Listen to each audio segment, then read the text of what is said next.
car pointed in the right direction. Off pole, Sean Cootes. Tim Aitken is right beside him. Car number 43 on the roof, Nigel Mulvenna. Lester Wilcox outside of him, been around this racetrack for a long time as well.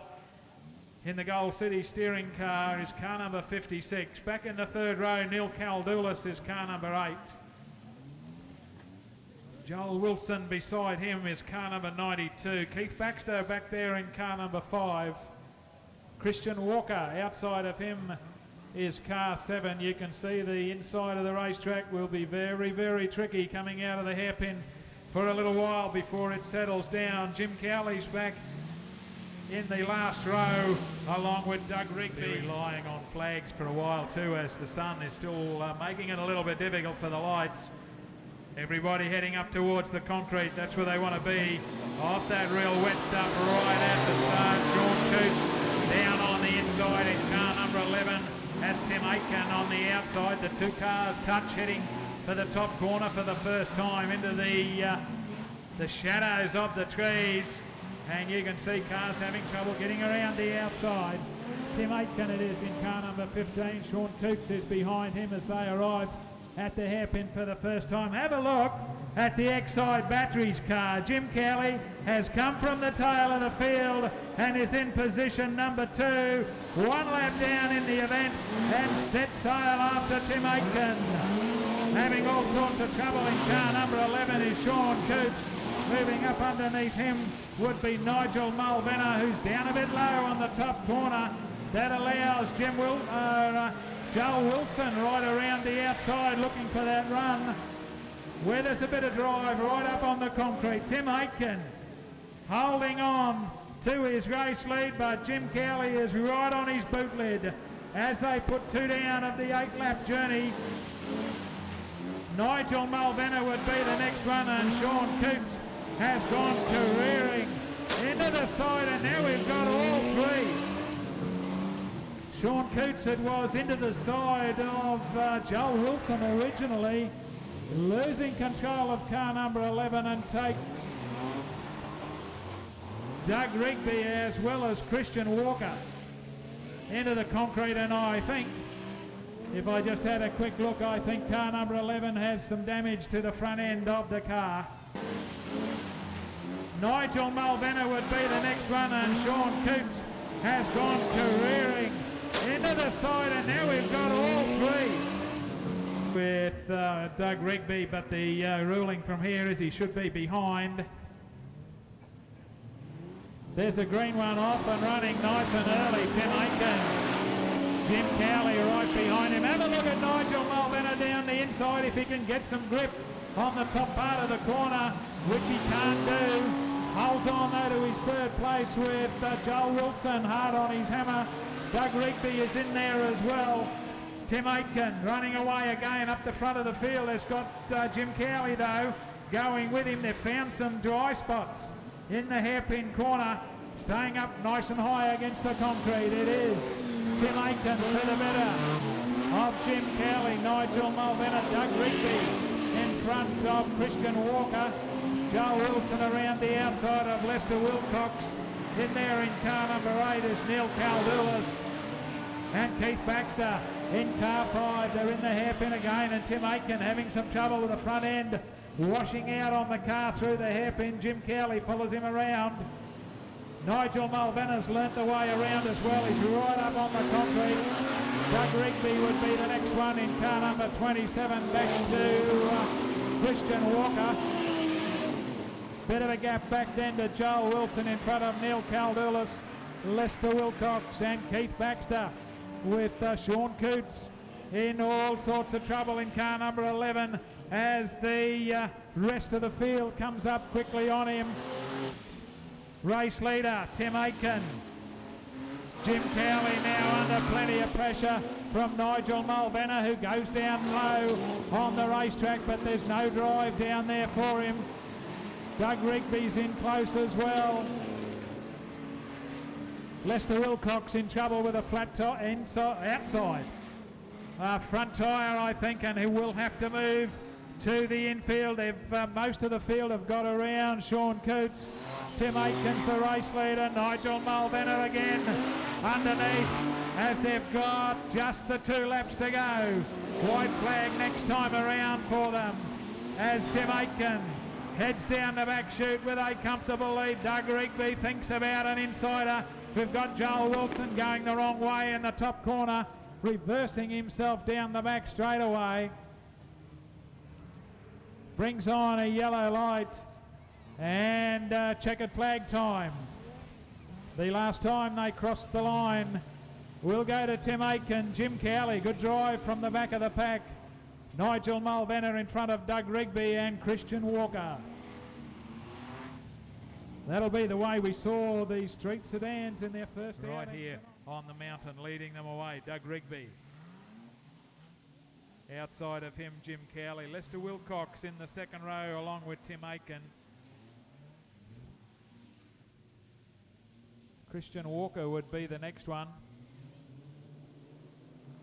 And outside of him is Joel Wilson, racing under the green, perhaps off and running as they struggle for a little bit of traction on the back wheels. With Cowley straight away heading for the concrete, thinking he'll find some drive up there.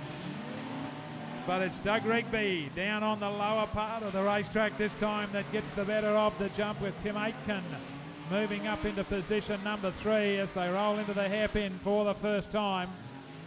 It's Doug Rigby, gently as you please, around the hairpin he goes. Jim Cowley coming under some pressure from Tim Aiken, who moves up underneath him and into position number 2, and now sets sail after Doug Rigby.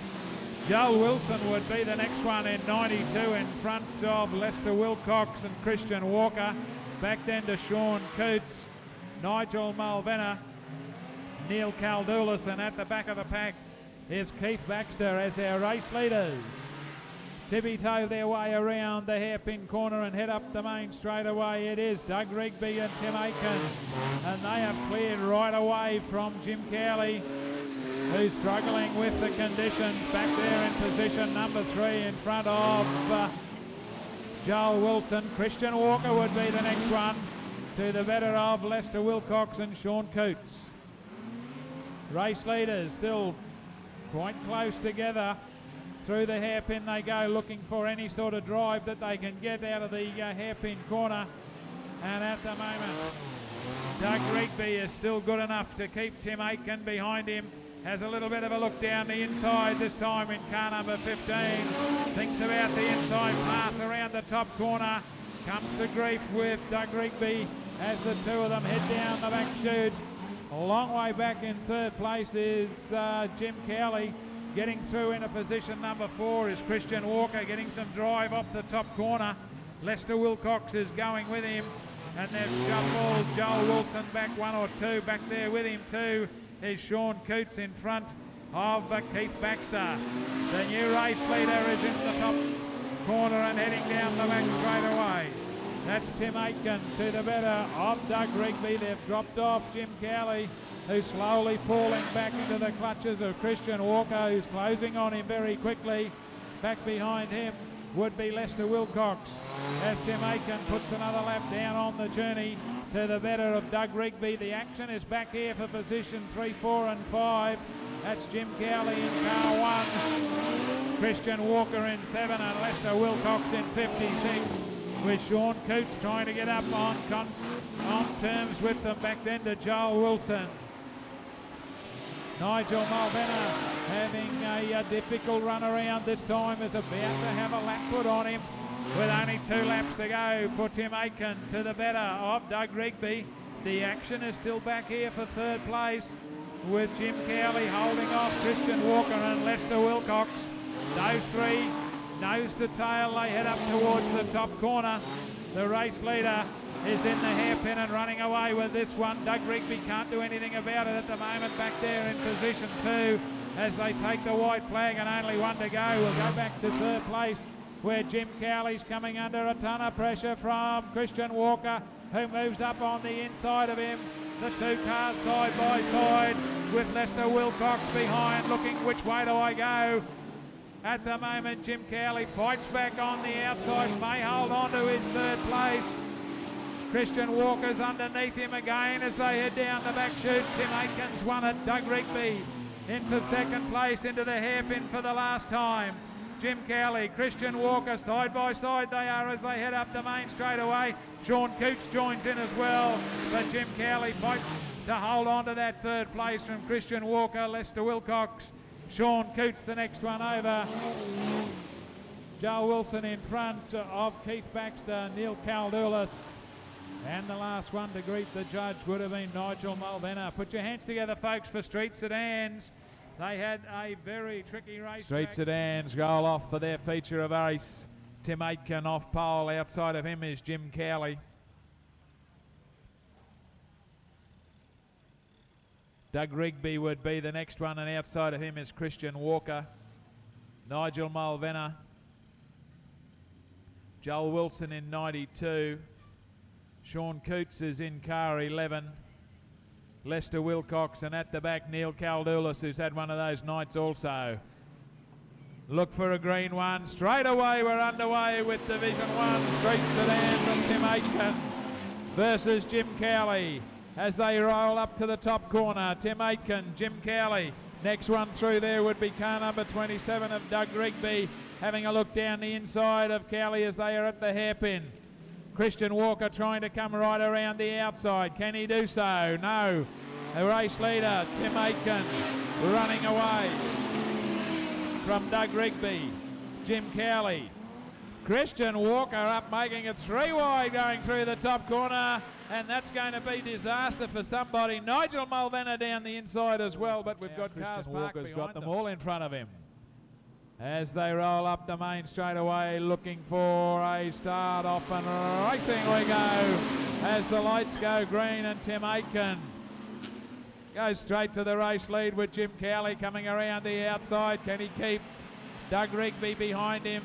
Doug Rigby right up the inside of him. Have a look at Sean Coots, he's right there as well. Lester Wilcox, Nigel Mulvenna through the hairpin and up the main straightaway. It's Tim Aitken to the better of Doug Rigby, with Sean Coots working away underneath Jim Cowley, and he's taken him across the nose of the car in the top corner, and Sean Coots has gone into position number 2 with a very aggressive move. Tim Aitken is the race leader. Sean Coots gets the tail wobbling around in the race car. Matt Rigby is the next one. Doug Rigby it is in 27. Jim Cowley, Nigel Mulvenna, Christian Walker trying to work his way through from the back of the pack, is up 3 or 4 from there. Lester Wilcox back then to Neil Caldoulis and Joel Wilson right at the back. It's all Tim Aitken from Sean Coots, Doug Rigby, Jim Cowley, Nigel Mulvenna. Christian Walker would be the next one. Lester Wilcox back to Neil Caldoulis, and Joel Wilson is at the back of the pack as they roll up the main straightaway. It is all car 15, Tim Aitken from Sean Coots, Doug Rigby and Jim Cowley. Tucked in there very close as well is Nigel Mulvenna and Christian Walker. Forget about the race leader. Tim Aitken has left the building. Sean Coots is holding on to position number 2 to the better of car number 27, Doug Rigby. Jim Cowley, who two in front of Nigel Mulvenna. Next one through there is Christian Walker, Lester Wilcox and Neil Caldoulis. So we got a nose to tail from about position 4 onwards, and Tim Aitken is a third of a lap in front of Sean Coots. Doug Rigby still chasing hard in car number 27. Jim Cowley still there in the Queensland Championship car to the better of Nigel Mulvenna. Gets a little touch from Christian Walker. Continuing on in about position 7 or 8. Lester Wilcox would be the next one. Neil Caldoulis and Joel Wilson. But have a look at the race lead of Tim Aitken as he rolls up the main straightaway. Running away with this one from Sean Coots. His first drive in the car number 11 back then to Doug Rigby. Nigel Mulvenna trying to work his way underneath Jim Cowley. Nice old side swipe in the top corner. Said, move aside, son. Here I come. Cowley fights back on the outside. Lester Wilcox looks for the outside pass. That was a bit brave. Back at the race lead, Tim Aiken. To the better of Sean Cootes. Doug Rigby's in 27. Jim Cowley. Next one through there is Nigel Mulvenna and Christian Walker. But it's by how far for Tim Aiken? Probably close to half a lap now. Over Sean Cootes. Doug Rigby won't give it away. He wants second place. Jim Cowley fights on for position number 3 in front of Nigel Mulvenna, Christian Walker, Lester Wilcox, Neil Caldoulis and Joel Wilson. 4 laps to go in the journey for Tim Aiken, who is just running away with it. From Sean Cootes, doing a good job keeping Doug Rigby behind him. Rigby has a go down the inside. It doesn't work. Another lap down for Tim Aiken. We go back to position number 2 where Sean Cootes is locked in a fierce battle with Doug Rigby. Jim Cowley would be the next one in front of Nigel Mulvenna. Then we've got Christian Walker in front of Lester Wilcox, Neil Caldoulis and Joel Wilson. And then we're back with our race leader, who is only 2 laps from taking out a feature race win, and he is the half a lap in front of Sean Cootes, who gets the car out heading in the wrong direction that time around. The white flag this time for Tim Aiken. He's only got 1 lap of the Mother Mountain circuit to go. Sean Cootes holding on desperately in second place. Right behind him still is Doug Rigby. Back to Jim Cowley. The next one is Nigel Mulvenna, Christian Walker, Lester Wilcox, Neil Caldoulis, Joel Wilson, but it is Tim Aiken with a comprehensive win in car number 15. Back in position number 2 will be Sean Cootes, who will come up across the line in car number 11. Next one home is Doug Rigby, Jim Cowley in front of Nigel Mulvenna, Christian Walker, Lester Wilcox, Neil Caldoulis, and the last one to greet the judge will be Joel Wilson in car number 92. Congratulations to Tim Aiken. Too good. Ran away, half a lap winner over Sean Cootes and Doug Rigby. That's the way we saw it, folks, to complete our night's racing here at Mother Mountain Speedway. Thank you for your attendance. We'll see you all on the 3rd of March. Righto, the light's still flashing yellow, so we're not going racing yet. Craig Mellor is behind the wheel of car number 6 and Glenn Pagel beside him. Greg Raymond, he'll be one to watch out on the second row.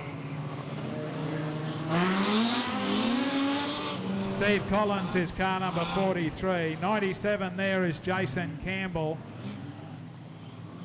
Outside of him is Rodney Parmenter. Mark Ferguson's back there with Aidan Raymond. Car number 14 in the mix also.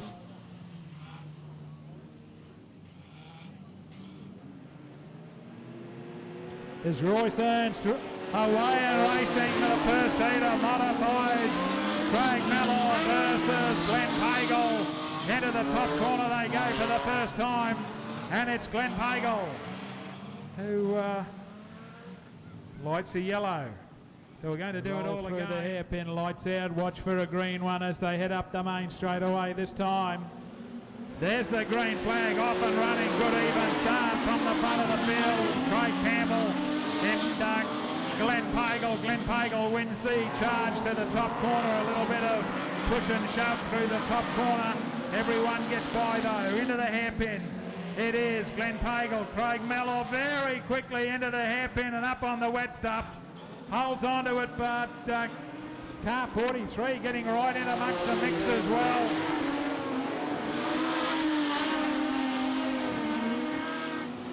That indeed is Steve Collins. So Steve Collins right in the hunt this time around as they head down the back chute and into that hairpin again, where cars are finding a little bit of difficulty finding grip and steering ability, but Glenn Pagel gets by, so does Craig Mellor. Steve Collins would be the next one. Car number 8 in the mix there is Rodney Palmer coming to grips with Greg Raymond through the top corner.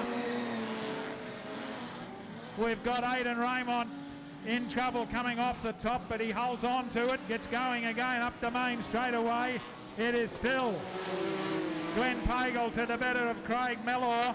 Steve Collins having some troubles now. Rodney Palmer working away on the inside of him. The man from Toowoomba has got by Greg Raymond. Mark Ferguson would be the next one. A big gap back then to Aidan Raymond. We go back to our race leader, who's up on the tail of Tony Rowe, who moves aside to let him go. And it is Glenn Pagel mixing it up there with Craig Mellor a long way back to Steve Collins. Running in third place from Rodney Palmer. Mark Ferguson for a while was in front of Greg Raymond. He did the under and over.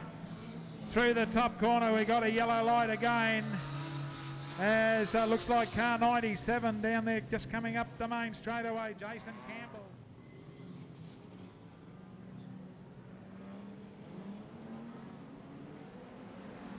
Off and running with a green one as Glenn Pagel jumps into the race lead.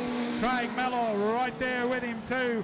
There's Steve Collins. They've dropped off Rodney Palmer at this time as they head down the back chute. Next one through there would be Mark Ferguson. It is in 42. The Karoi Auto Wreckers cars come together in the hairpin turn, and it's Aidan who comes unstuck along with Gavin Lawrenson having his first run in the car. Aidan Raymond sticking his nose in where it wasn't needed. And Aidan Raymond now finds most of the field in front of him as they head up the main straightaway with a green one. Off and running again in the restart with Glenn Pagel leading them again to the top corner to the better of Craig Mellor. Still hunting them behind is Steve Collins and Rodney Palmer. Those four to the better of Mark Ferguson and Greg Raymond. Here comes Craig Mellor, moves up underneath, can't be too many laps left. Glenn Pagel tries to shut the door on him. In fact, next time round is the white flag. Down the back chute it goes for Glenn Pagel. In front of Craig Mellor into the hairpin. Losing contact with them a little bit is Steve Collins, who's in all sorts of trouble right up on the concrete. Allows Rodney Palmer to sneak through into position number 3 to the better of Greg Raymond. Back then to Mark Ferguson and Gavin Lawrenson into the hairpin for the last time. Glenn Pagel, it will be an acceleration up the main straight away, and it will be Glenn Pagel on the outside of Craig Mellor. Greg Raymond is the next one through in front of Mark Ferguson, Gavin Lawrenson. Royce Ernst gets across the line. Steve Collins having trouble with the hairpin the last time as Rodney Palmer. Campbell is there in 97. Steve Collins is in 43. Gavin Lawrenson behind the wheel of car number 9. Stephen Zahl is 46. The extra Royce Ernst in car 14. That's the field of modified productions as they roll around. The flashing yellow light tells them get ready. The lights have gone out, folks. We're going racing with the 6-cylinder brigade. 8 laps the journey. Don't blink or you'll miss the action. They roll steadily down the back straight. Aidan Raymond in charge of the start. Out of position number 1, Greg Raymond. We start worrying about team orders. I'll bet there's none. We got Mark Ferguson down on the inside having a little bit of a look. Anyway, it didn't do him any good. The lights have gone green and Aidan Raymond leads them into the top corner for the first time. Mark Ferguson is there as well. Greg Raymond on the outside and Glenn Pagel. Here comes Mark Ferguson down the inside into the hairpin. Can he make it stick? Lets it drift a little wide, but he's holding on to position number 3. Aidan Raymond. Mark Raymond, we got a We've got a Woolworths car park in the hairpin. Rolls them around. Greg Raymond on the outside. Watch if Fergie tries to dash down the inside again. He's not in it this time. Off and running as Glenn Pagel tries to urge Greg Raymond to go quicker. Aidan Raymond is the leader as Greg Raymond left out to dry by the young fellow. Moves into position 2. Here comes Glenn Pagel and has got Mark Ferguson right in his boot lid. Brings them all unstuck. I tell you what, folks, down there in the hairpin, you're seeing all Craig Mellor, Glenn Pagel in the second row. Jason Campbell's in the third row with Rodney Palmer off and running on a green light. This time, Aidan Raymond leaves Greg Raymond out to dry. Craig Mellor slips through into position 2. Can he make it stick? Have a look at Greg Raymond. Power on around the outside as they arrive at the hairpin. It's Aidan Raymond, Greg Raymond, Glenn Pagel trying to go around the outside. Oh, but Craig Mellor didn't see him, carried him a little bit high, and Glenn Pagel had to call the jam off. Falls back into the grips of Rodney Parmenter a little bit. The next one there would be Jason Campbell in front of Royce Ernst in car number 14. Up the main straight away, Aidan Raymond starting to put some distance between himself and Greg, who's chasing hard back to Craig Mellor. Glenn Pagel would be the next one with Rodney Parmenter, and I think Jason Campbell's got some problems with car 97. Car slowing badly on the top corner there. Gets right back to Royce Ernst in front, and Royce Ernst has turned it around. Car 14 ended up facing the wrong way. Just as Gavin Lawrenson arrived on the scene, but no damage to car number 9. Going around a long way behind the rest of the pack that are coming around looking for a green one. Aidan Raymond will lead them away again from Greg Raymond, Craig Mellor and Glenn Pagel. And those 4 have careered away. Rodney Parmenter's in the mix as well as they head down the back chute and into the hairpin. Aidan Raymond, Greg Raymond, Craig Mellor. We've got Gavin Lawrenson facing the wrong way with Royce Ernst taking a shortcut so that he gets a good view of the photographer. I hope you got a good close-up there at car number 14. He wasn't that far from you. Tough Field Modified Productions. Aidan Raymond leads them again. Up the main straight away as the lights go green. From Greg Raymond, Craig Mellor's in there along with Glenn Pagel. Rodney Parmenter would be the next one is Jason Campbell. Rodney Parmenter goes a little high. Jason Campbell tries to tuck the nose underneath. Royce Ernst doing a good job in car number, it's 14. And we've got one careering onto the infield is Jason Campbell. Got to do it again. Probably about the 10th time this time round, but up the main straight away. He will have the green light in front of him. He's off and running over Greg Raymond, Craig Mellor. As Greg Raymond whacks the concrete coming through the dipper, Craig Mellor says thank you very much. He goes into position number 2. Greg Raymond settles back in third. Glenn Pagel's behind him. Rodney Parmenter would be the next one in front of Mark Ferguson. Stephen Zahl is car number 46. Royce Ernst is in 14. Gavin Lawrenson. Then we've got Jason Campbell and at the back Tony Rowe. That's the way they head down the back chute and through the hairpin. And at the moment it is all Aidan Raymond. Craig Mellor cannot close the gap on him. Greg Raymond is right on his hammer. And Glenn Pagel is there as well. And they have moved away from Rodney Parmenter, who's doing battle with Mark Ferguson for position number 5 back to Stevens. Mark Ferguson underneath him in the hairpin, moves him out of the road and moves up one more position as the white flag is shown. Aidan Raymond showing them a clean pair of heels. Craig Mellor gets it all wrong in the top corner. Greg Raymond straight underneath him. Into the hairpin for the last time, and now Greg Raymond's got it all wrong. Tit for tat. Craig Mellor in for position 2. Over Greg Raymond. Glenn Pagel the next one. Mark Ferguson across the line. Rodney Parmenter.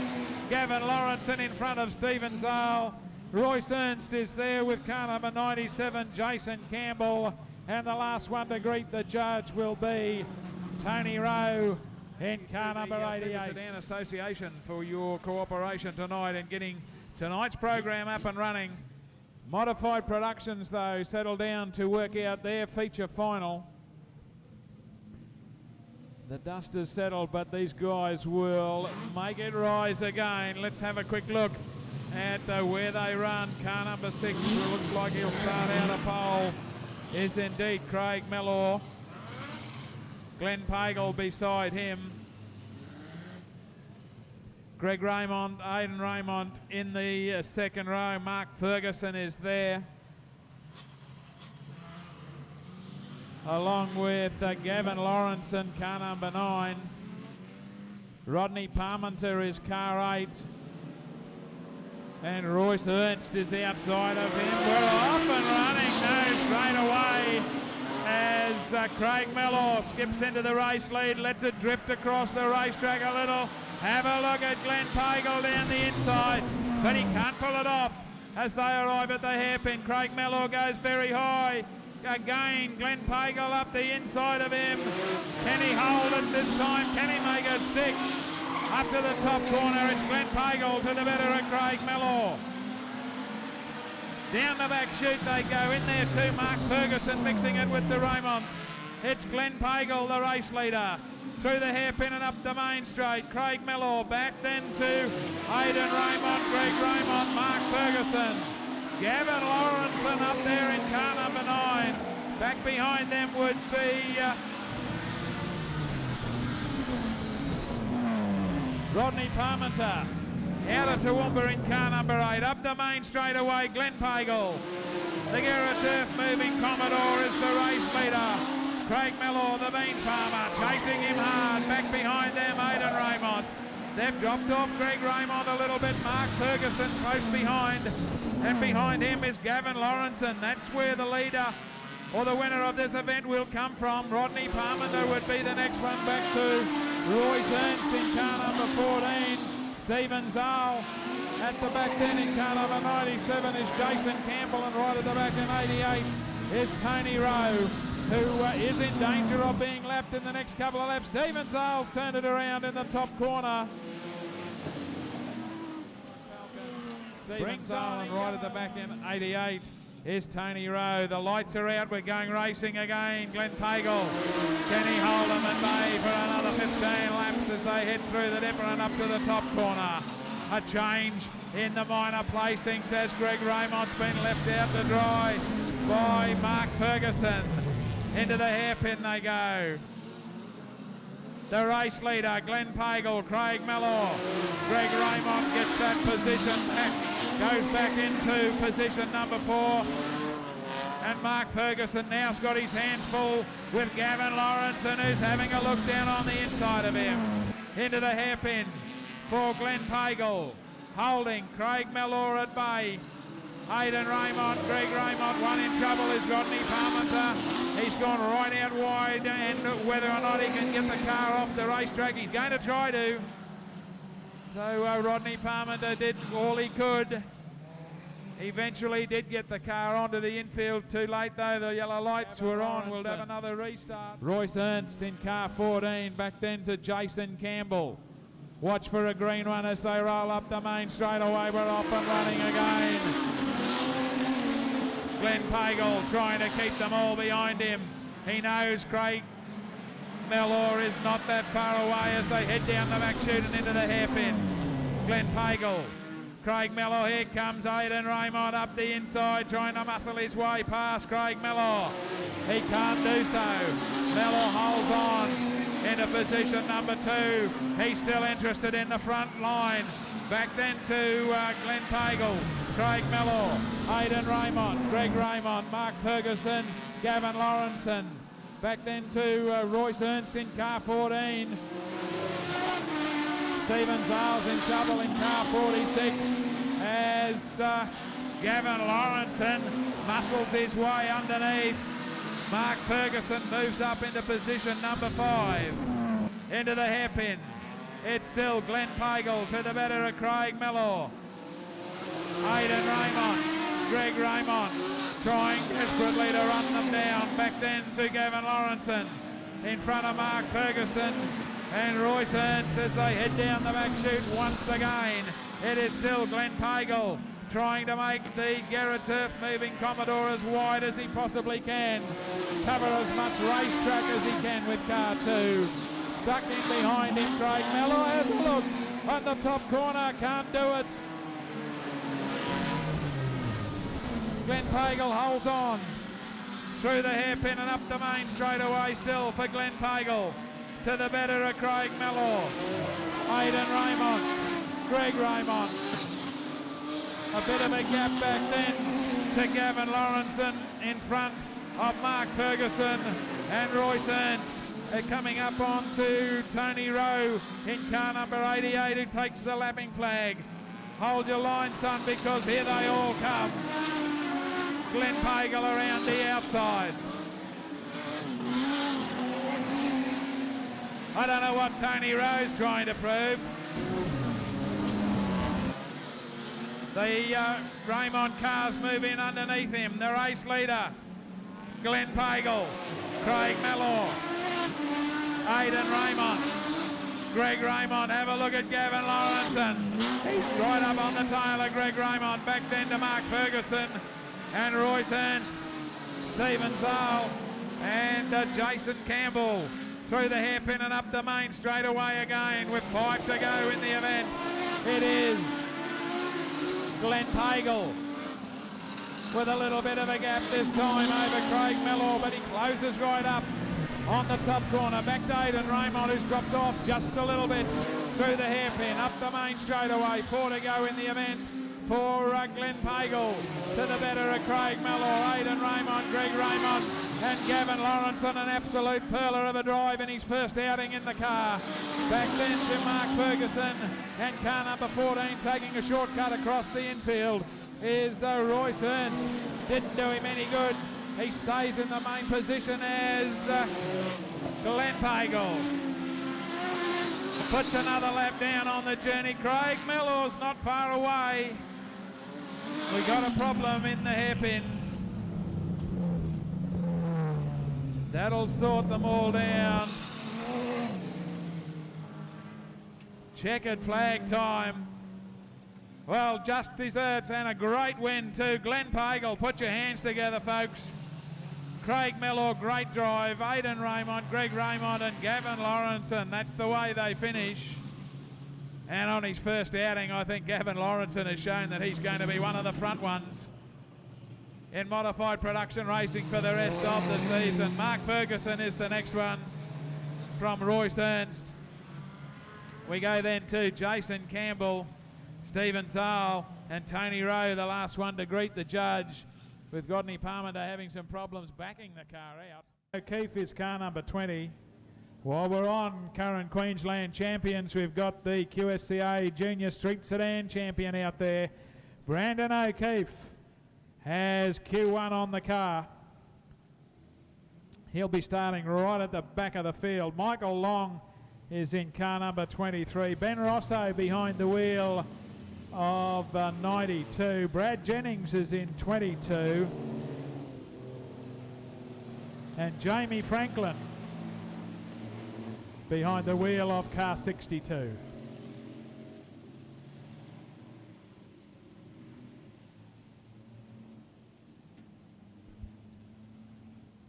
Car number 23 there, the old Tirana. Good to see a Tirana on the racetrack. Michael, of course, out of the South Burnett. Runs around the tight little showground there. I think it's his first outing here on the mountain, so we wish him all the best as he brings the Tirana down for a bit of fun on the mountain of a Saturday night. Off and running, and it's Chris Pagel on the inside of car number 93 of Jamie Budgeon. They go very high, and we've got cars coming in underneath. Car 33 would be the next one in there.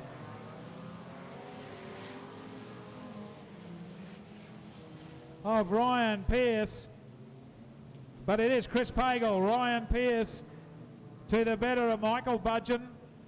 Jamie Budgeon would be the next one. One heading up onto the infield is Brian Grundy. He's got to get the car back on the racetrack and back into the action as our lead cars are up in the top corner. That's Chris Pagel leading the way from Ryan Pearce. Then the two Budgeon boys having a bit of a go together. That's Michael and Jamie. A long way back then to Rima Pooley would be the next one, and Brandon O'Keefe coming from the back of the pack. Up the main straight away, Chris Pagel showing a clean pair of heels this time round from Ryan Pearce in car number 33. Back then to Michael Budgeon to the better of Jamie Budgeon. Rima Pooley would be the next one in front of Brandon O'Keefe, who's having some troubles getting the nose of the car to come around the corner. Another one in trouble there is Ryan Pearce. He is able to hold on to his second place, but only just because we're right on his hammer now. Here's Michael Budgeon. Rima Pooley's worked his way up into position number 4 as our lead car, Chris Pagel, is starting to put a lap down on some of the cars at the back of the pack. The first one of those is Brad Jennings. He goes past Brian Grundy as well. Now he's right up on the tail of Alicia Jochimson, looking for the outside pass on her. I don't know whether she realises he's there. Does now. And Chris Pagel, the thing blowing a lot of water out of the back of the car. But Chris Pagel is the race leader. Ryan Pearce has been able to get things back under control and is holding on to second place.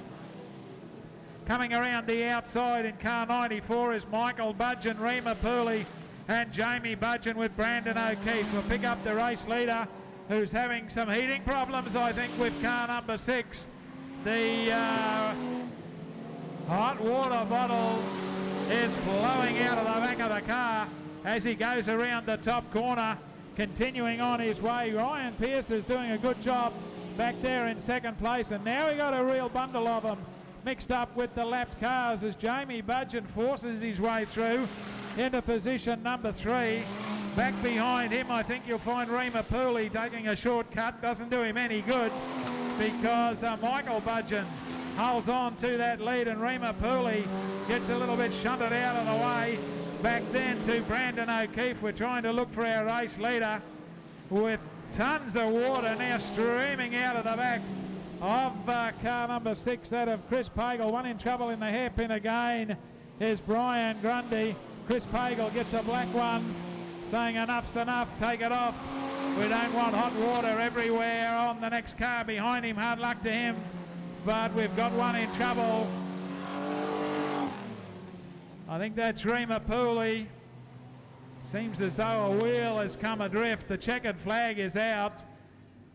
A black flag, I believe, was shown to Chris Pagel.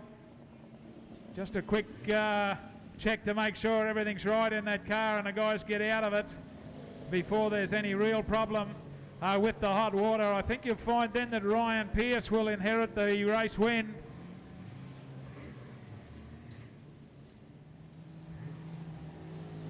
From Jamie Budgeon and Michael Budgeon. The way they crossed the line the last time round, just making sure everyone's okay in car 6. As you can see, it's plenty hot in there. So Ryan Pearce it is who takes out the first of our junior races here tonight to any of our club officials. So Michael Long is car number 23, and Brad Jennings on the outside of him is car number 22. Next row is held down by Ben Rosso in 92 and Brandon O'Keefe in car number 1, the Falcon. Lights are out, so going racing as Brad Jennings holding back a little, looking for A bit of a run on the outside of Michael Long. Green lights on, and Michael Long in the Tirana leads them up to the top corner first, and got Ben Rosso tucked in behind him. Little bit of biff and barge back in the pack. But Ben Rosso, it is who zooms down in car number 92 to go into the race lead. Michael Long follows him around through the hairpin. A little bit of a as we've also got a bit of a problem back in the pack with, I think it's Brandon O'Keefe having some problems with the championship car number 1. Things not working out for Brandon in his first outing. We'll do it all again. A little bit of biff and barge. Car's getting a little bit excited heading down the back chute. Doesn't do him any good at all. We got one parked on the infield as the lights go green. And it was the young Budgeon car that missed the start completely. The lights are out, so it means we're going racing. There's a green one off and running, and Brad Jennings on the outside, this time looking for the race lead. Can't do it as Michael Long holds on as they go round the top corner for the first time. It's Ben Rosso again getting great drive off the top corner, and Michael Long fights back on the outside, but will run out of racetrack in the hairpin. And almost, yes he does, turn it around. There was only one thing that was ever going to happen.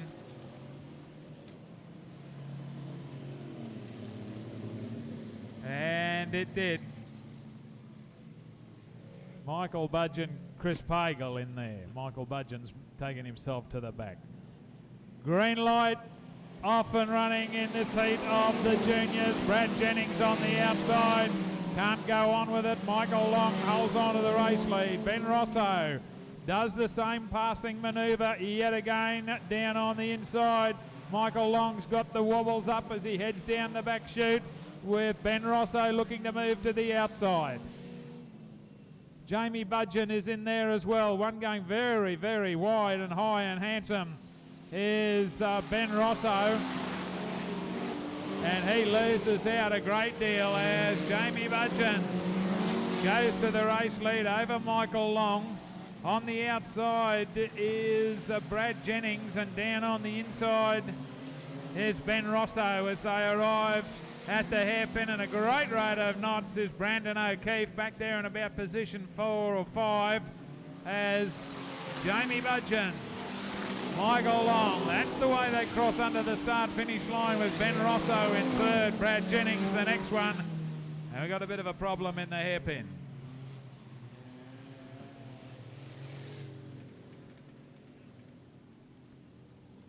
Now all we need is the juniors to maintain their position. 16, gentlemen's agreement, they tell Jamie Franklin is at the back in 62. Lights are out, coming around for the restart to this heat of junior racing as Jamie Budgeon leads them away. From Michael Long on the outside is Ben Rosso. Does the switch over, comes down the inside. Gets hooked up with Michael Long a little bit, and Brad Jennings comes straight down the inside into position 2. Can he make it stick in the hairpin? Through the hairpin is Jamie Budgeon. He's the race leader. Brad Jennings is the next one. Gets a little tail happy as Ben Rosso moves to move him out of the way. And it's a nice and rough old affair in the canteen corner. Brad Jennings moves aside, lets him go. Ben Rosso into position 2. Here comes Brandon O'Keefe, Q1 on the roof, down to position number 3, and they're all chasing Jamie Budgeon, who's got a comfortable lead in car number 93 over Ben Rosso. Next one through there is Brandon O'Keefe in front of Brad Jennings and Chris Pagel. Have a look at the lead that Jamie Budgeon has got. We got a problem down the back straight away. Chris Pagel facing the wrong way. Stewart's had enough of this, I think. Checkered flag says put it away, boys and girls.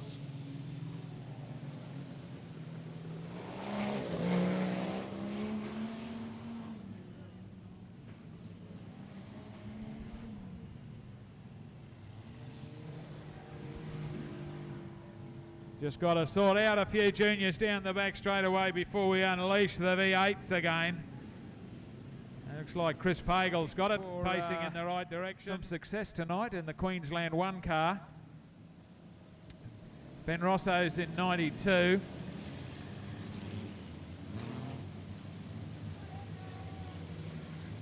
Rima Pooley's in 21. Brad Jennings is in 22.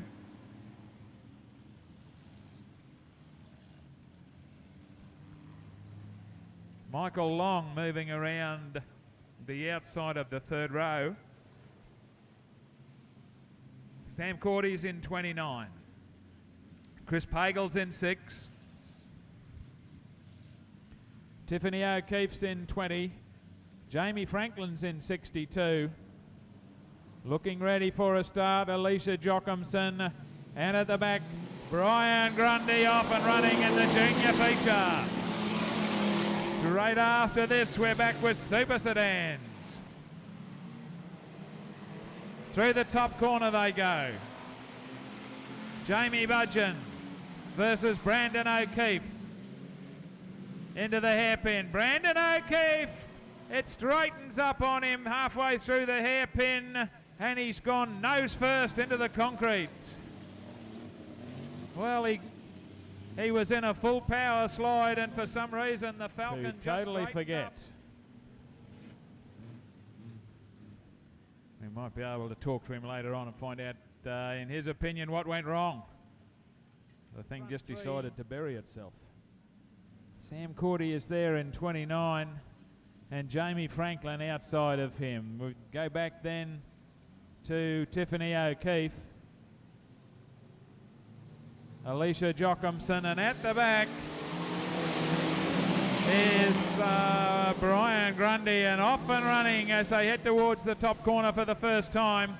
Down on the inside, it's Jamie Budgeon doing the best of the encounter through the top corner, and he leads. Rima Pooley hot on his hammer in car number 21. Back then we've got Ben Rosso. Have a look at Michael Long. Has come from nowhere down the inside of the hairpin. Brad Jennings is saying to himself, where did that come from?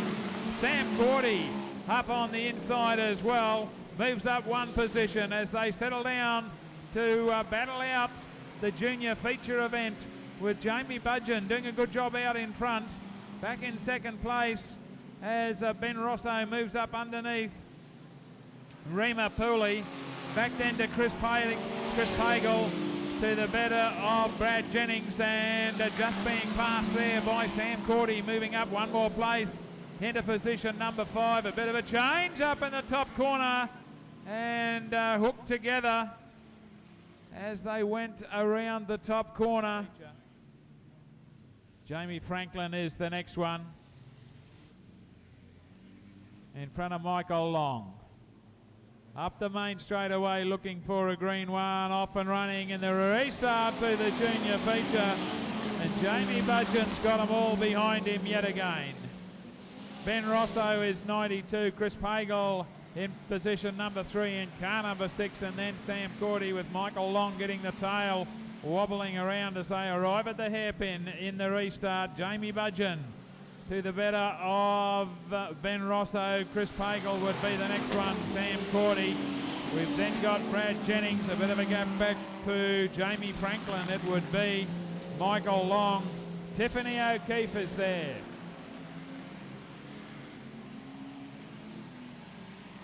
With Alicia Jochimson, and at the back is Brian Grundy. The race leaders heading up the main straightaway. That's Jamie Budgeon to the better of Ben Rosso, Chris Pagel. They've dropped off Sam Cordy a little bit, and Brad Jennings as they head down the back chute. Yet again, the race leader is still Jamie Budgeon. Right on his hammer is Ben Rosso, but he doesn't seem to be able to do anything. He can get close, but he doesn't seem to be able to put any pressure onto Jamie Budgeon, who's driving a good line at the moment. Chris Pagel dropping off that pace a little bit. The gap back to third continues to grow. Sam Cordy would be the next one, and then Brad Jennings. And they've dropped off Jamie Franklin, who is in position number 6 at the moment. A long way back then to Tiffany O'Keefe. Michael Long Elisa Jochimson, and at the back in car 16 is Brian Grundy, who is about to have a lap put on him as the lead cars are closing right up on him in the hairpin corner. Jamie Budgeon is the race leader. The blue and yellow flag comes out to tell him to hold his line, and he drives straight across the racetrack in front of the race leaders, who will avoid him. Up towards the top corner, it is still Jamie Budgeon, still driving a good steady line in the Falcon. Number 93 at the lead of the field has got Ben Rosso getting a little bit excited back behind him in position 2. Back to Chris Pagel, who bounces it around the hairpin turn, holding on to position number 3 to the better of Sam Cordy. They put a lap now on Alicia Jochimson. Bit of an interest now in position 3, because Chris Pagel has got Sam Cordy right on his hammer. In the hairpin corner, Jamie Budgeon still leads. Ben Rosso thinks about the inside. It's not there. Jamie Budgeon able to shut the door on him. Sam Cordy's moved into position number 3. Gets a wobble up though as he's trying to get around Alicia Jochimson, with Chris Pagel not far behind him. Sam Cordy moves past Alicia Jochimson, puts a lap down on her. Next one through there would be Chris Pagel, and then back to Brad Jennings. The race leaders heading up towards Michael Long. Through the top corner they go as Jamie Budgeon squeezes down the outside. Good move by him. Puts another lap on Brian Grundy as they go through the hairpin corner. Ben Rosso just keeps following him. He won't go away, but he's unable to close the gap. They've got a bit of open racetrack in front of them now. Back in third place is still Sam Cordy to the better of Chris Pagel. Next one there would be Brad Jennings, and then I think we go a long way back to Tiffany O'Keefe.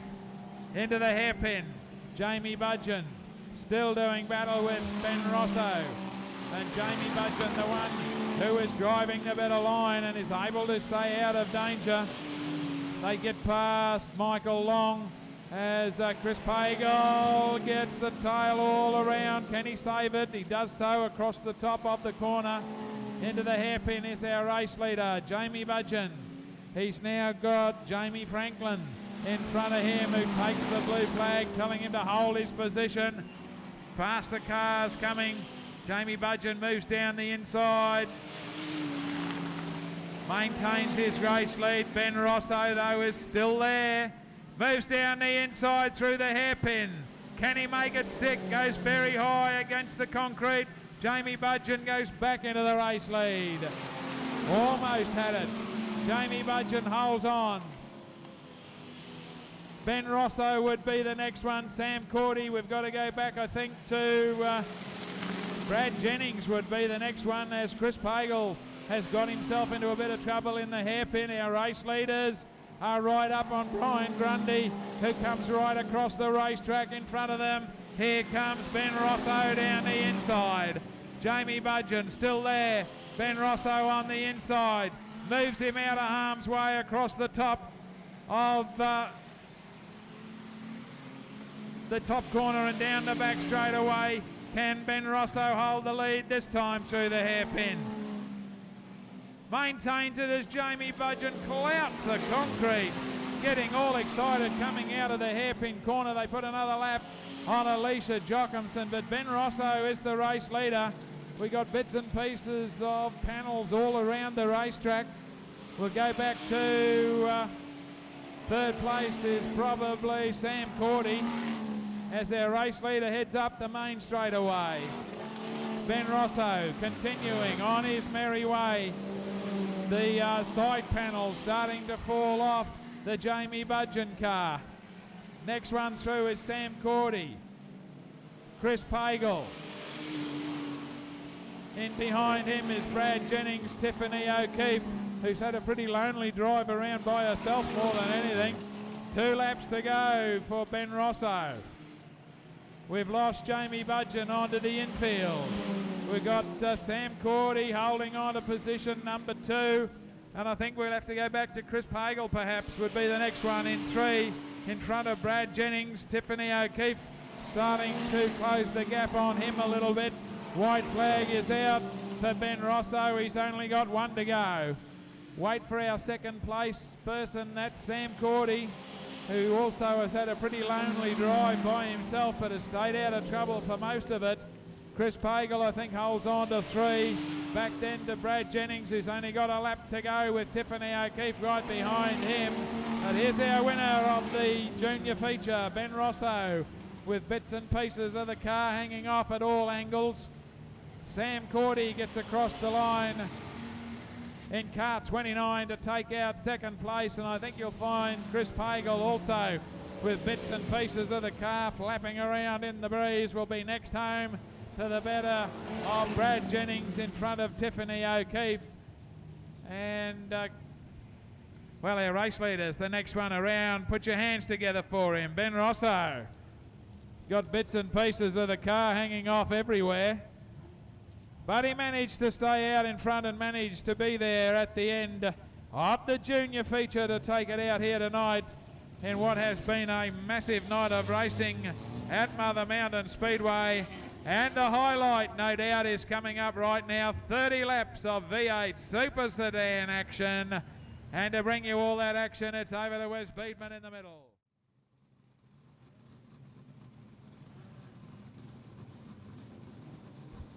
Oh, it looks like that we gave him a big rap, but he's not here.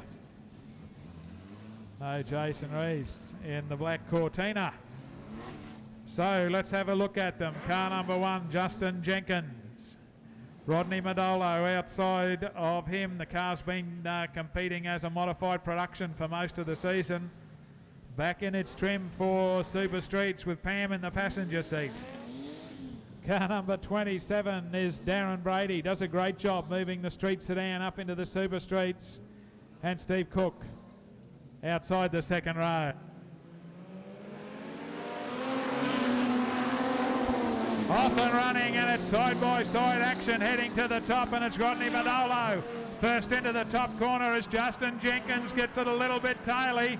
Right on his hammer, though, is Steve Cook as they roll into the hairpin for the first time. Rodney Madolo. The car washes out in the front end, allowing Steve Cook a little bit of a look up the inside. That's all it takes. And Steve Cook is the new race leader to the better of Rodney Madolo. Points back on the outside. Hasn't had enough yet, but there's no traction up there. And Steve Cook goes into the race lead from Rodney Madolo. The next one there will be Justin Jenkins in front of Lee Steffens, who moves straight underneath him in the hairpin. One in trouble right up against the tyres is Jeff Peacock, as Justin Jenkins in trouble. Mechanical problem with the car, pulls it up. Can't get it off the racetrack. We'll bring on a yellow light. There's a bit of black here waiting for Justin Jenkins. I thought I saw a machinery flag earlier.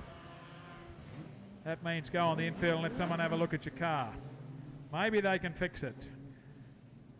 Steve Cook is car 13, Rodney Madolo behind him, and the one to watch is Lee Steffens back there in position number 3 as they're off and running in the restart. Jeff Peacock getting a little wide, going with them. Down the back chute they go, and Lee Steffens, we said, was the one to watch, and he's moved into position number 2. Now set sail after Steve Cook. They've shuffled Rodney Madolo back to position number 3. Darren Brady would be the next one, Jeff Peacock. And Jason Flickworth doing a great job in his first outing in car number 3, the ex-Hare car. He's up there battling up the front of the field. Steve Cook is car number 13, continuing on his merry way through the canteen corner over Lee Steffens. Rodney Madolo's got him lining up behind him. The first one there is Darren Brady, who moves a little bit wide going through the top corner. Jeff Peacock gets a bit interested coming down the inside. Jason Flickworth is there as well. They're going to shunt Darren Brady back a couple of placings as they head up the main straightaway. Round the top corner, Steve Cook coming up quickly. On to Clint Smeads, who moves to the side to let him go. Steve Cook is car number 13. Puts a lap on Clint Smeads, back then to Lee Steffens. Rodney Madolo still got his hands full with Jeff Peacock not far away, and Darren Brady, and in there too is Jason Flickworth. Into the hairpin again, down in the sunshine. Up through the hairpin and up the main straightaway comes car number 13. Steve Cook now with a comfortable lead over Lee Steffens.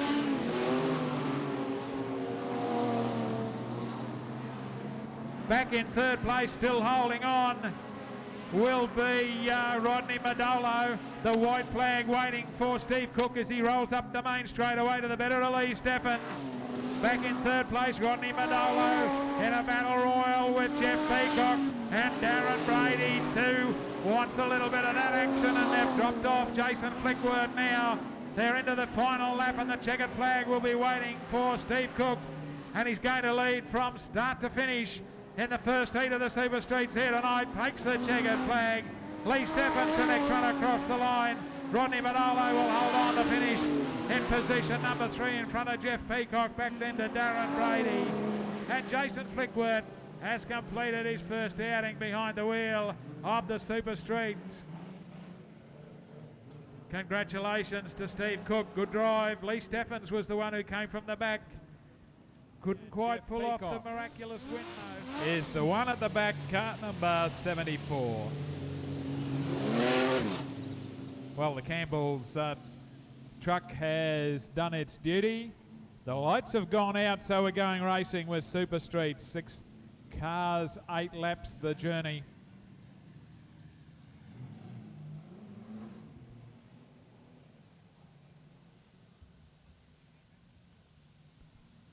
They roll sedately down the back straightaway. Lee Steffens in charge of the start. Rodney Madolo outside of him. Watch from the second row. Steve Cook got a win under his belt already. Darren Brady on the outside. Car's getting a little bit taily coming out of the hairpin where it's still a bit wet. Look for a green one. Off and running we go in the Super Street heat number 2. And it's Lee Steffens who gets the better of it, and Jason Flickworth has brought Steve Cook undone in the very first corner. Brady on the next row. Jason Flickworth, Jeff Peacock. That's the third row of the field as they roll up looking for a green one and a start to the event. There's the green light, and Lee Steffens gets the better of that encounter as the other cars arrive very quickly. It's Steve Cook down the inside of Rodney Madolo. Tries to move him up racetrack and is successful in doing so as Jeff Peacock ends up on the infield. Keeps the motor running and goes back into the race at the tail of the field. Through the hairpin for the first time it is Lee Steffens. Gently through the hairpin trying to feather the power of the Cortina down onto the racetrack. You can see the back of it hopping around everywhere. It just wants to get going, but no traction for the Super Streets as they go round the top corner. Rodney Madolo has a little bit of a look down on the inside of Steve Cook and overdoes the thing completely and ends up sideways down on the infield. One in trouble too down the back straight is Darren Brady, giving the concrete a little bit of a nudge, but is able to point it in the right direction and keep going. Now we've got Jason Flickworth turning it around in the hairpin. Manages to catch it just before the other cars arrived, and he heads out back onto the racetrack at the back. Darren Brady and Jeff Peacock locked in a battle royal for third place, with Jeff Peacock getting the better of that encounter up in the top corner. Moves Darren Brady back into position for Jason Flickworth is there, and Rodney Madolo right at the back. Lee Steffens is the race leader as they head up the main straightaway. It's Lee Steffens from Steve Cook. Through the canteen corner, and Jeff Peacock now has moved right up next to the concrete and getting some drive with car number 74 as he sets sail after the lead cars. Side by side they are heading down into the hairpin. Lee Steffens is in car number 4. With him is car 13, Steve Cook. Lee Steffens overdoes it. almost comes to a halt. Steve Cook went to the outside looking for the pass. It didn't work. Have a look who's lurking back here. In position number 3, it's Jeff Peacock with a big drive, looking for some traction from the back of the car as he moves up very quickly on Steve Cook as they head down the back straightaway. Lee Steffens is the race leader. Coming up very quickly on Darren Brady, who's having some problems with the wet racetrack in car number 27. Lee Steffens it is from Steve Cook. Jeff Peacock on the outside is going to drive around the outside of Steve Cook as they go through the dipper and up to the top corner. Things are getting pretty tight at the front of the field. Lee Steffens holds on to the lead. Jeff Peacock with the drive off the top corner goes into position 2. In behind him now, Steve Cook as they arrive with Darren Brady. Up the main straightaway, Lee Steffens has only got 2 laps remaining in the event as Jeff Peacock has moved into second, has shifted Steve Cook back to third. Lee Steffens the race leader. He's right on Darren Brady's hammer. He's been given the lap flag. All he has to do is hold his line. He knows there are cars coming. He's trying to stay out of the way. Good move from Darren Brady as down the inside comes Lee Steffens. But have a look at Jeff Peacock. Up on the inside he goes. Car number 74 is the new race leader with only 1 to go. And we've got Jason Flickworth in the concrete at the end of the back straightaway.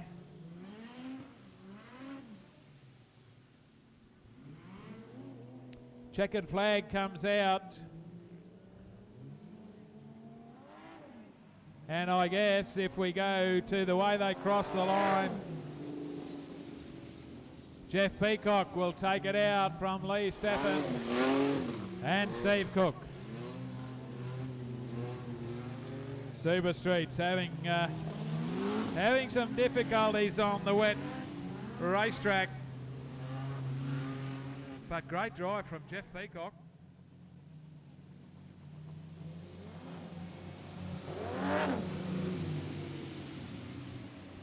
Well, it's not Clint Smeads at the back. Car number 27, of course, is Darren Brady. So Darren Brady making up the 6th car. We'll get it right. Give me time. All right, nice close formation as they roll down the back. 4 Cortinas, 1 Falcon and a Commodore. Steve Cook versus Lee Steffens. Off and running pretty close and even across the start-finish line for the first time. And it's Lee Steffens on the outside. The rest of the cars drifting a little wide towards the concrete, and Jeff Peacock it is who gets the best of that and moves into position number 2, chasing Lee Steffens into the hairpin for the first time.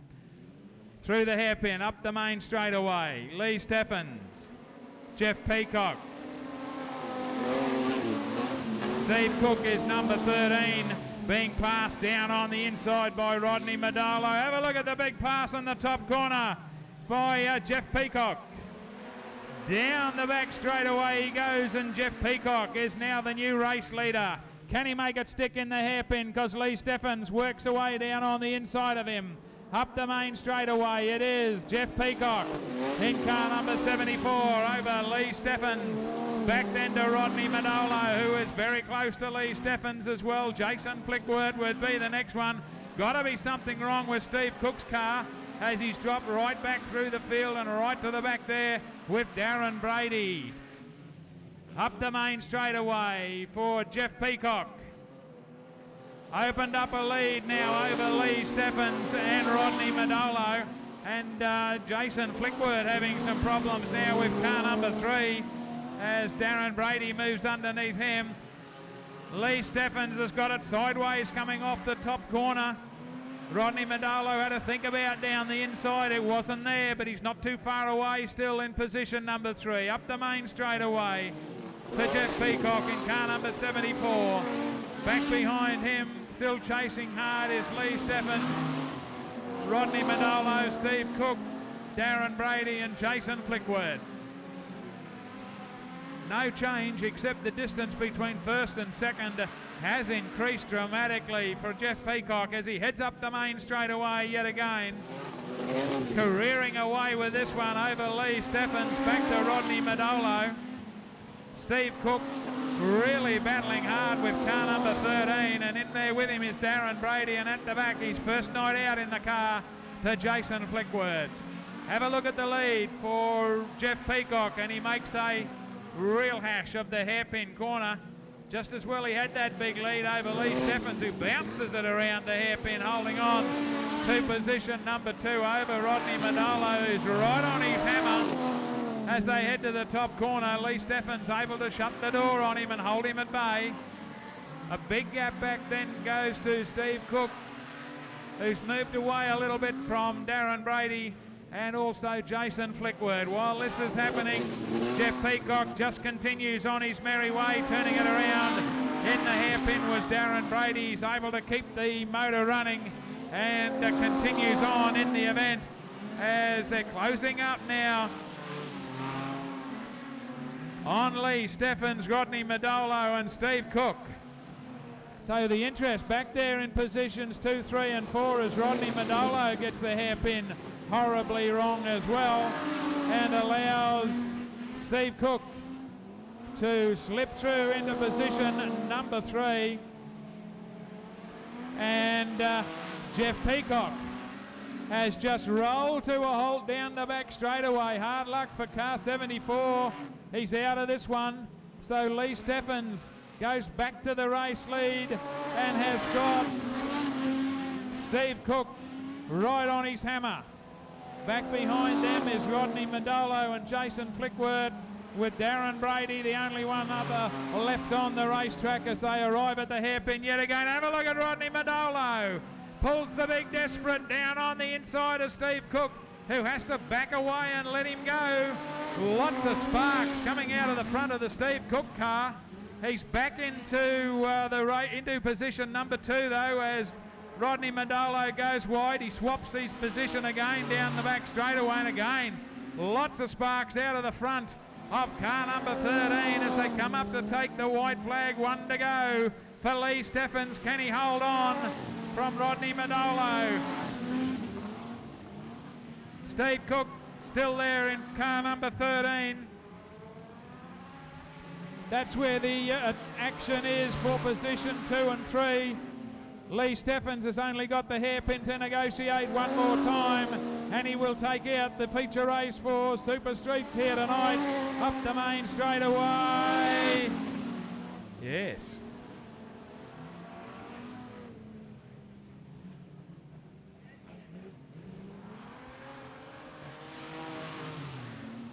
Checkered flag time. Lee Steffens takes it out. Rodney Madolo into position number 2 on the outside in the Falcon. And Steve Cook, lots of sparks out of the front of the engine. Some problems there for him. That's Steve Cook in for position number 3.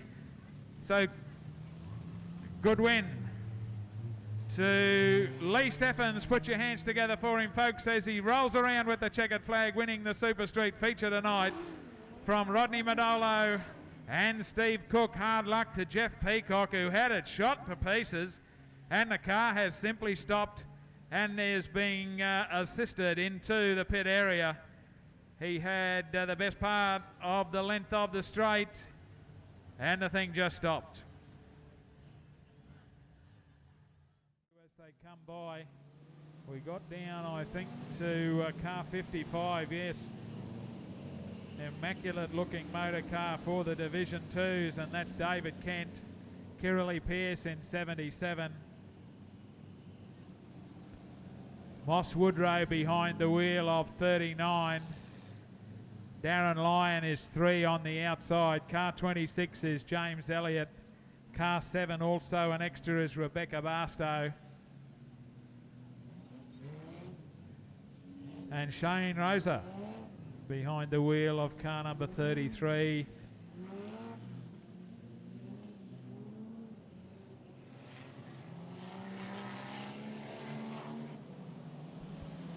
Off and running with the green flag.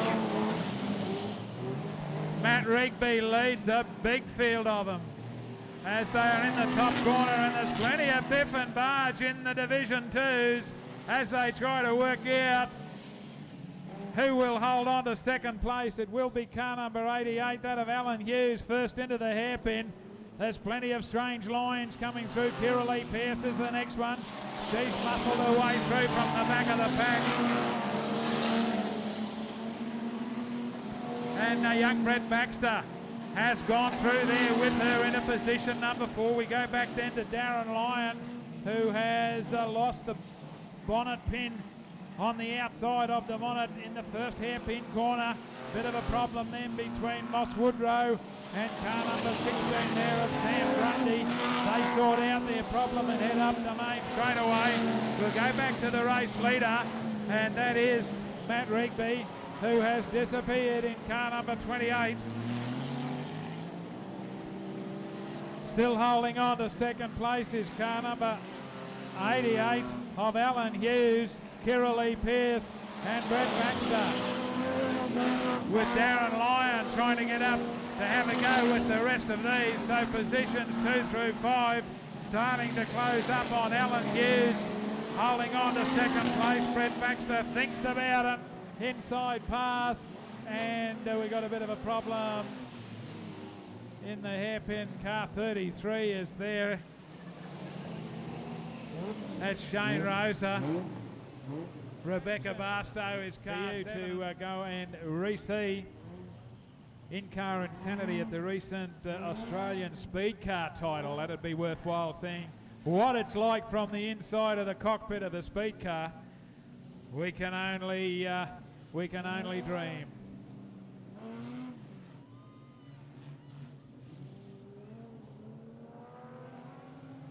Matt Rigby leads them around for a green flag restart to the letter of Alan Hughes. Have a look at Kiralee Pierce. She didn't want a second invitation, drove the Black Falcon straight into position number 2, and young Brett Baxter is going with her up into position 3. Alan Hughes wants to argue the point. He's in the wrong place on the outside of the hairpin because Darren Lyon may be also able to move him back one more place, which he has done. So, Matt Rigby now has 2 of the young guns chasing him, Kiralee Pierce and Brett Baxter. Back then to Darren Lyon, who may just get to the end of the event without the bonnet coming adrift. Has lost, looks like a bonnet pin, and somehow the thing has tucked itself under the nose cone and is staying down there. Moss Woodrow in trouble in the top corner, and he and David Kent have a little bit of coming together. Sort themselves out though through the hairpin and up the main straight away. Matt Rigby showing a clean pair of heels from Kiralee Pierce. Brett Baxter right on her hammer, and Darren Lyon back there in position number 3. Back then we go to Alan Hughes.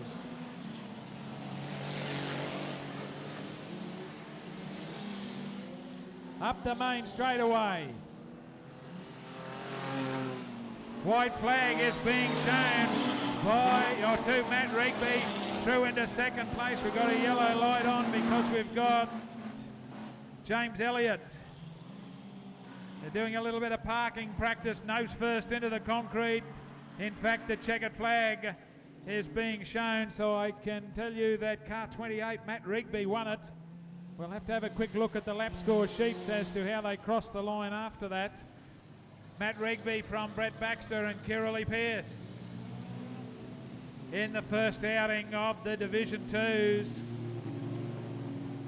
Division 2 street sedans, their main purpose, of course, is somewhere for the newer drivers to start their career.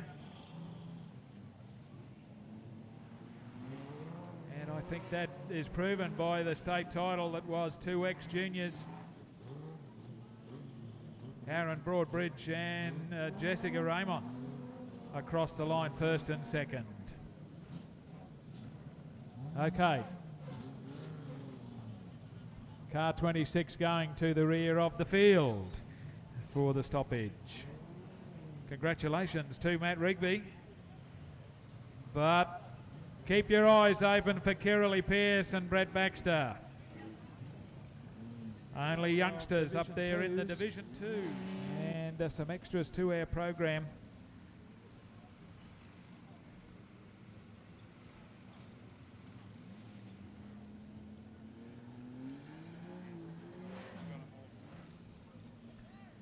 Mick Budgeon's in 93. Bjorn Ahlstrom's in 46. Jessica Raymond has 30 on the roof.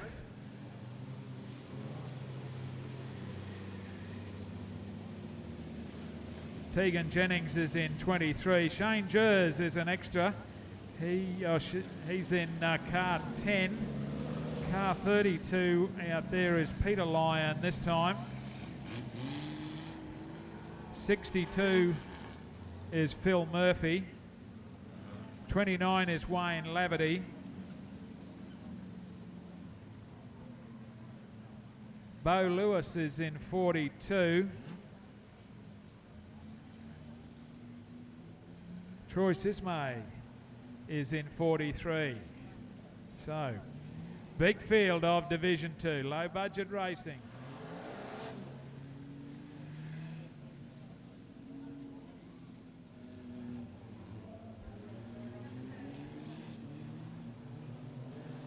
Rolling around for a start. Watch the green one. Good start on the outside. Here's Bjorn Ahlstrom, the one to watch. Gets the better of the jump over Mick Budgeon. Jesse Raymond is in there too. Up into position number 3. Bjorn Ahlstrom is the race leader. There's plenty of biff and barge between Peter Lyon it is and Tegan Jennings. They sort themselves out down on the infield as Bjorn Ahlstrom gets the tail of the car in all sorts of funny positions but holds on to his race lead over Mick Budgeon. Jessica Raymond would be the next one, and coming from the back of the pack would be Phil Murphy in the Falcon 62. Shane Jers is there as well, and Wayne Laverty has got himself up towards the front of the field as well, with Tegan Jennings not far away. Up the main straightaway it is Bjorn Ahlstrom leading the way in car number 46 from Mick Budgeon this time. Dad's behind the wheel. Jessica Raymond's got her hands full now with Shane Jers, who's moved up underneath Phil Murphy. Wayne Laverty is in 29, and Tegan Jennings would be the next one. Bo Lewis, and back then to Troy Sismay as they head through the hairpin again.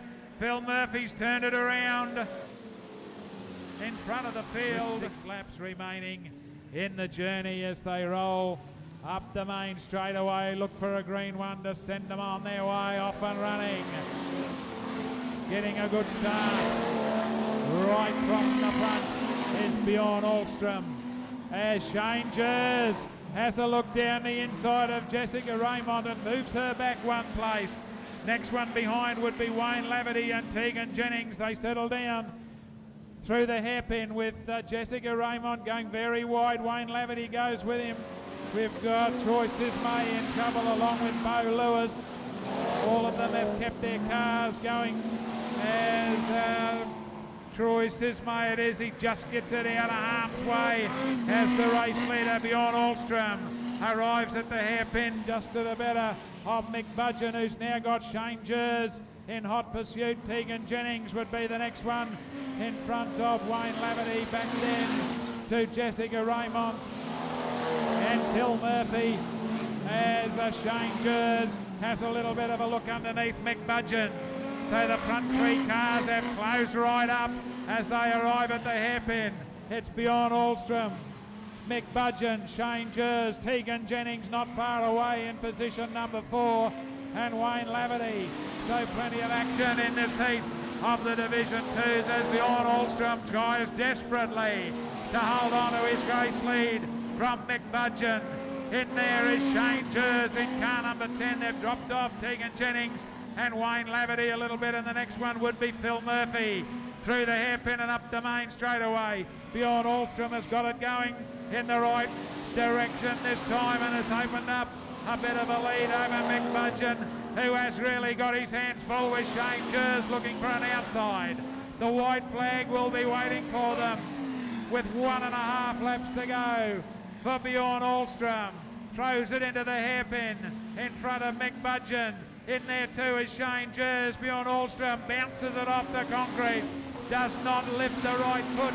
Continues on his winning way. Mick Budgeon holding on to second. Shane Jers. Tegan Jennings, and we've lost Wayne Laverty as well as choice is made. Calls it quits.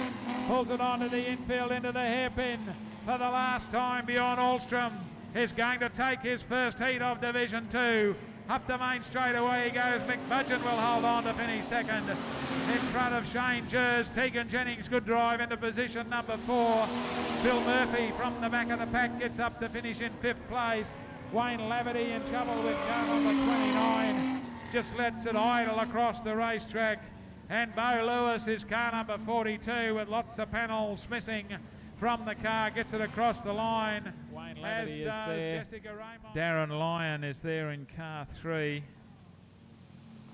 And car 7 is the other extra, Rebecca Barstow.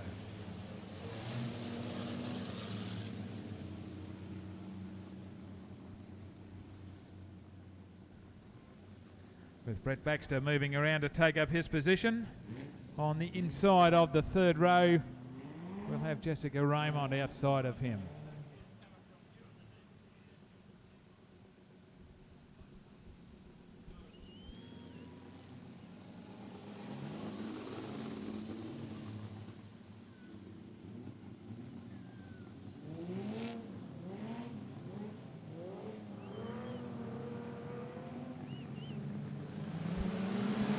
Off and running in the Division 2s. David Kent versus Tegan Jennings heading for the top corner. Tegan Jennings on the outside might get a bit of a drive from the top, which she does, and goes into the race lead as they head down the back chute and into the hairpin for the first time. Tegan Jennings, all she's got to do is make it stick in the hairpin. Around the outside comes David Kent, tucked in there in position number 3 is Mick Budgeon. Then we go back to Bjorn Ahlstrom in front of Jessica Raymond and Brett Baxter. That's the way they head around the top corner again with 1 lap down of the 8-lap journey. Tegan Jennings is the race leader from David Kent.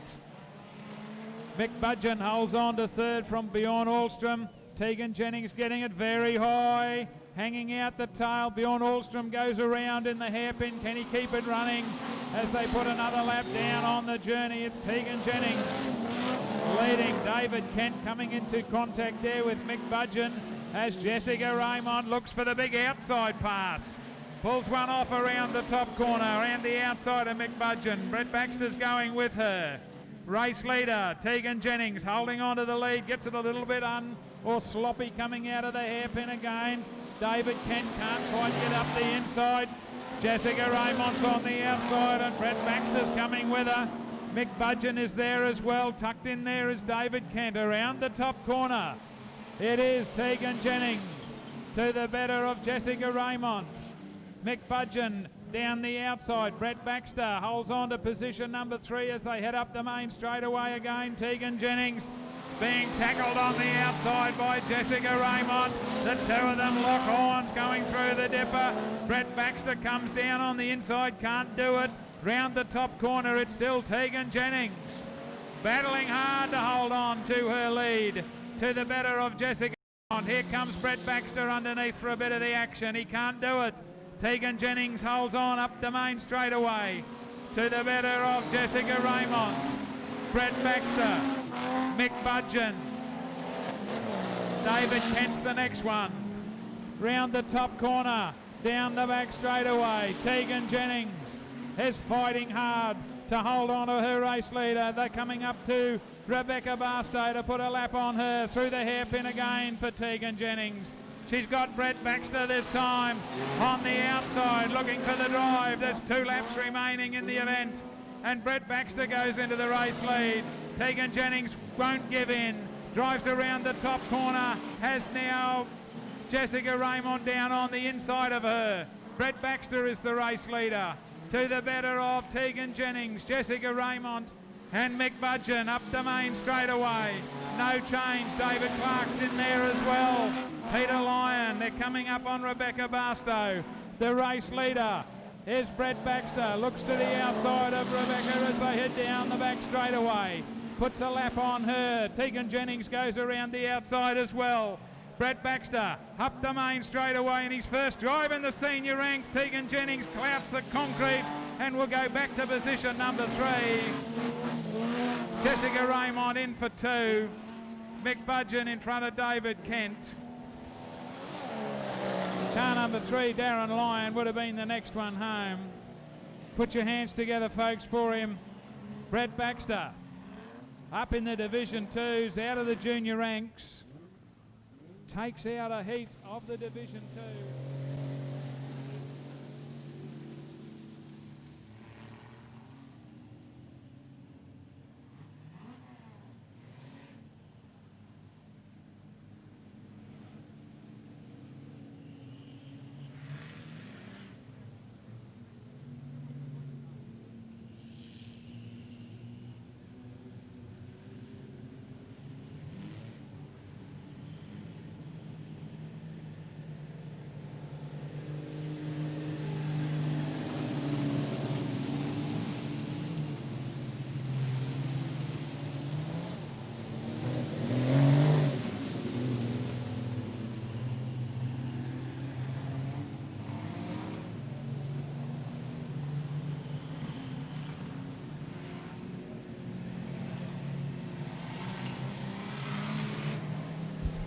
Okay, here we go, folks, with the Division 2s.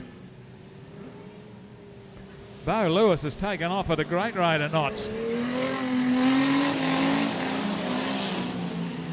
And well, the lights have gone yellow, but Bo's turned it around in the first corner after being 10 metres in front at the start. Not exactly what the clever way to do it. So we'll do it all again, folks.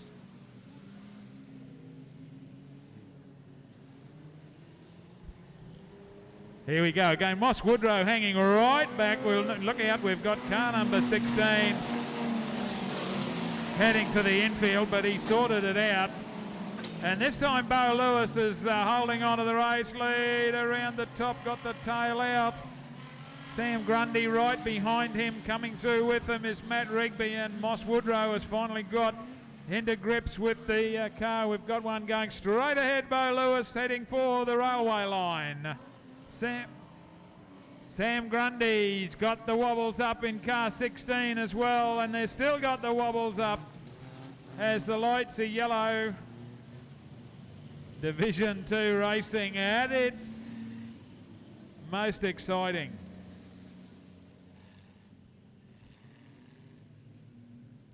They're in the hairpin. The lights are out. They're going to go green for racing as they head up the main straightaway. Off and running Bo Lewis, Moss Woodrow. Kiralee Pearce in there along with Sam Grundy. Matt Rigby is car number 28 as Bo Lewis goes down the inside into the race lead. Sam Grundy trying to go with him. Moss Woodrow on the outside though is able to hold on. Side by side in the hairpin, and Bo Lewis has turned it around to face the field. And it's the Woolworths car park of a Saturday morning.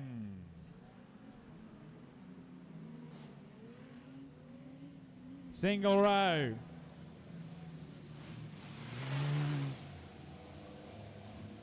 I would think that 42 will be at the back. Lights have gone out, so we're going racing in a single file restart with Moss Woodrow to lead them away and Kiralee Pearce right behind him. And then I think we've got Sam Grundy. Lights are green, off and running. Car number 28, Matt Rigby, pulls out of the line and tries to move up quickly on Sam Grundy. Can't do it. The race leader is Moss Woodrow as they go round the top corner from Kiralee Pearce. The lining up, Shane Jers coming down the inside of Sam Grundy into position number 3. The Cortina fights back on the outside to no avail. Gets carried straight out and parks it nose first into the concrete. Backs it out of there and will continue on his merry 8-lap journey. Moss Woodrow is the race leader. Leading them down the back straight away. Kiralee Pearce in hot pursuit. Shane Jers would be the next one, and then Matt Rigby. They're lining up behind Moss Woodrow in the hairpin turn up the main straightaway. Moss Woodrow still the race leader. Phil Murphy going very wide up towards the concrete. In there too is Alan Hughes. We got him nose to tail heading around the top corner.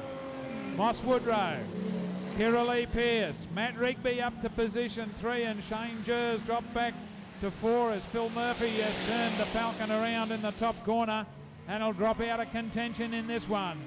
Moss Woodrow still leads them up the main straightaway, holding everyone at bay in this heat of the Division 2s.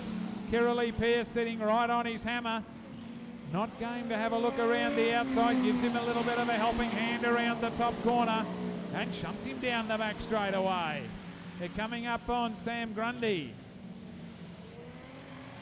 to put a lap on him. Moss Woodrow's got it sideways in the hairpin. That's the slow way around, but he holds on to the race lead still as Matt Rigby is the one who's thinking about the outside pass. Shane Jers tucks himself underneath him. The two cars touch in the top corner. Looks like the only way around. Moss Woodrow, we got Bo Lewis stopped in the main straightaway as the cars arrive at the hairpin. So Moss Woodrow and the stewards had enough. Moss Woodrow from Kiralee Pearce and Matt Rigby.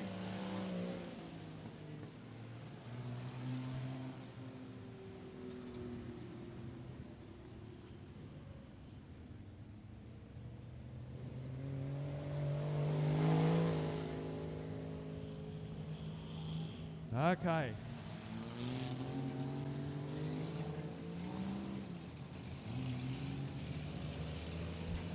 Division 2 roll out for their feature event.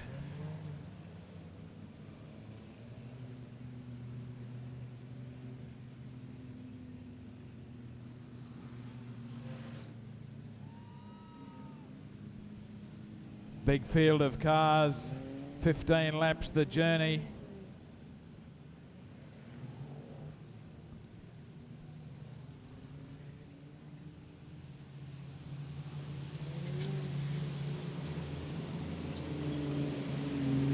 Matt Rigby is car 28, Brett Baxter in 5.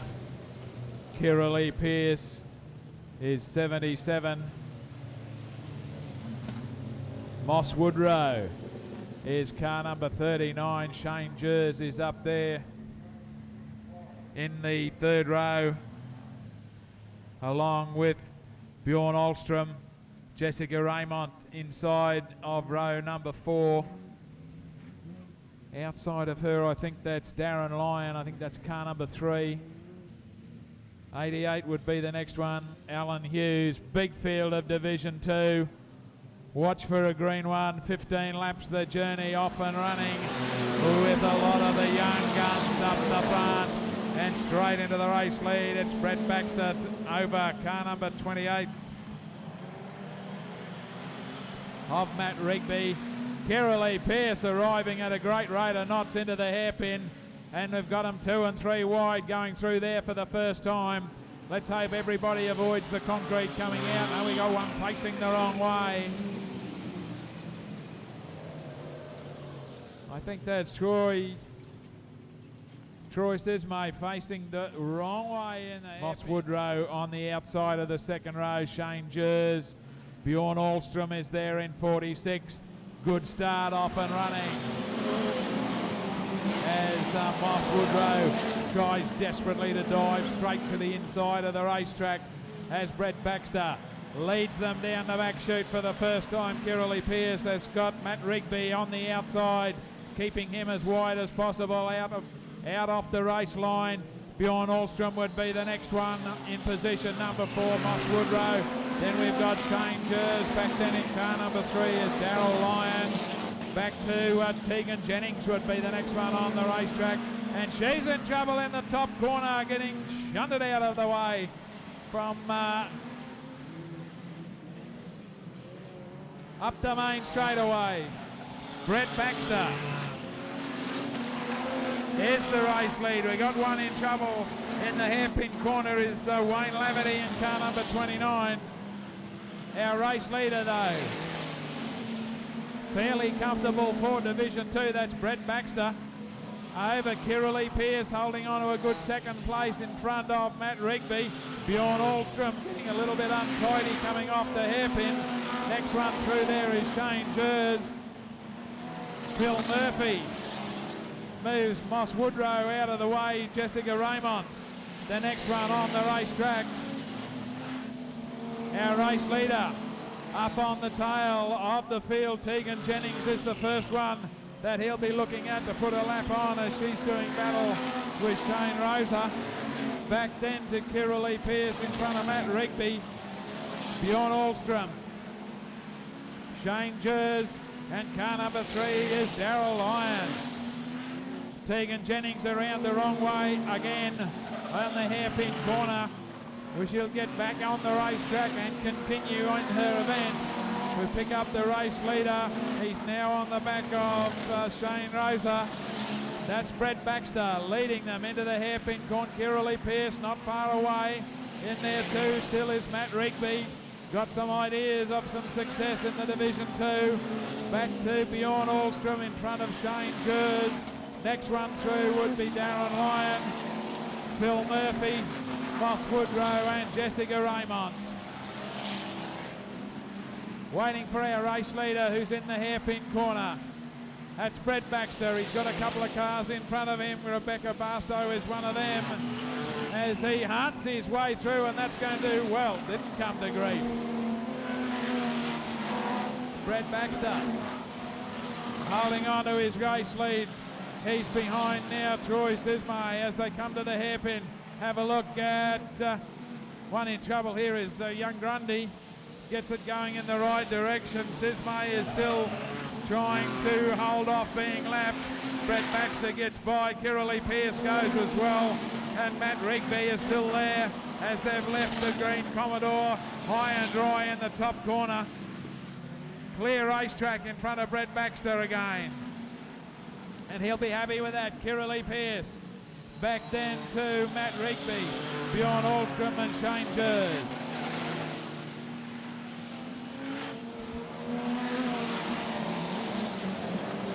Moss Woodrow getting himself in all sorts of problems there with David Kent. Race leader heading up the main straightaway, doing a good job. Brett Baxter, his first outing in Division 2, and is showing exactly why he's moved out of the junior ranks to get up in the seniors. He's leading them a merry dance.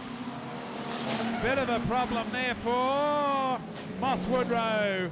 Goes careering into the concrete wall. Car number 39. Rebecca Barstow was the other car that's still running down across the infield, whether or not the car is all right. Sam Grundy's a lapped car. Tegan Jennings would be a lapped car.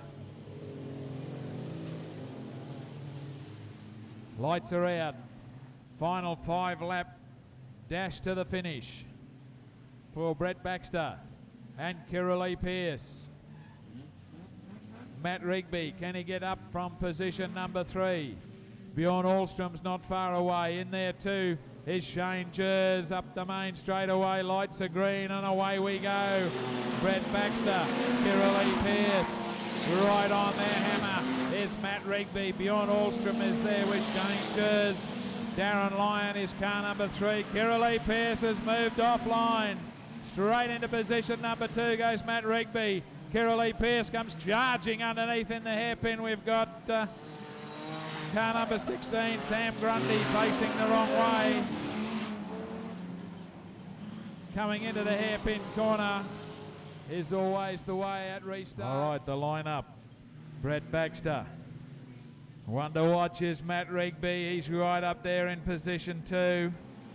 Lights are green. Brett Baxter, Matt Rigby, Kirralie Pearce moves offline again, and Bjorn Ahlstrom says thank you and goes charging up the inside. Have a look at Matt Rigby. He's having a little look down the inside this time, coming through the hairpin. Bjorn Ahlstrom hangs the tail. Kirralie Pearce on the outside of him. I think we saw a black flag for one of them. Don't know which one. We'll follow that up for you. But Brett Baxter is the race leader as they head towards the hairpin corner. Matt Rigby is right on his boot lid. Through the hairpin, up the main straightaway. Brett Baxter, Matt Rigby, Kirralie Pearce is back in position number 3, and we've got changes disappearing, mainly because there's a wheel off and are driving straight over it. James Elliott, and he's very, very lucky. Very lucky. One coming careering off the racetrack. Also extremely lucky is Shane Jers. And James Elliott, well, had he hit that thing sideways, anything could have happened. But somehow he managed to drive over the top of it.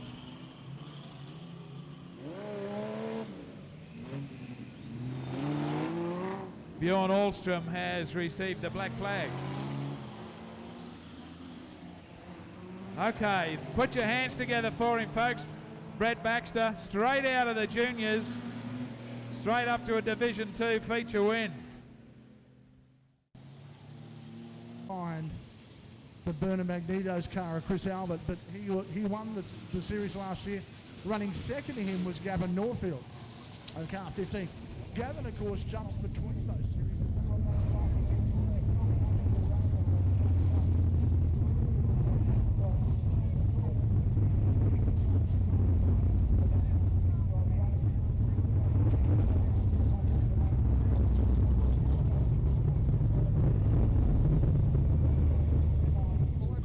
Right here on the North Coast.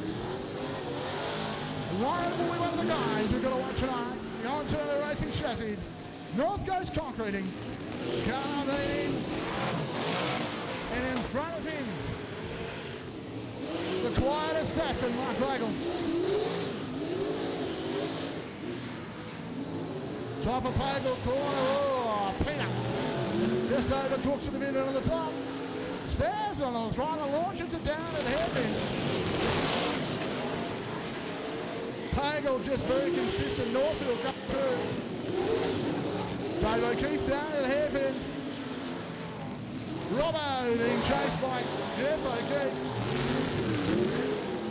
O'Keefe stairs on the throttle. Can you get the power slide on the inside?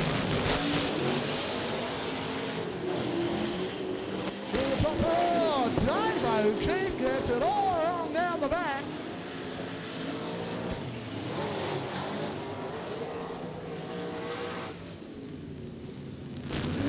The yellow lights come on. And Paul, one thing we're doing here tonight as well, and for you.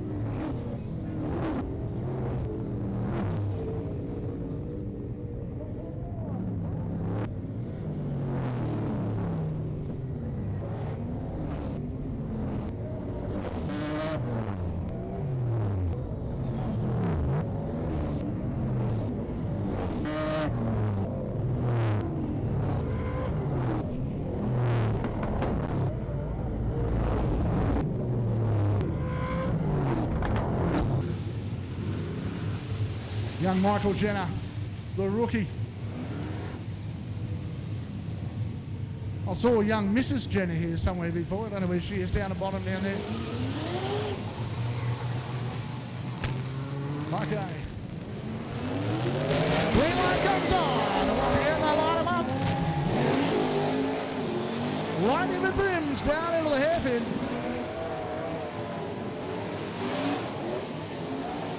Brimsy stands on the gas of the rocket chassis.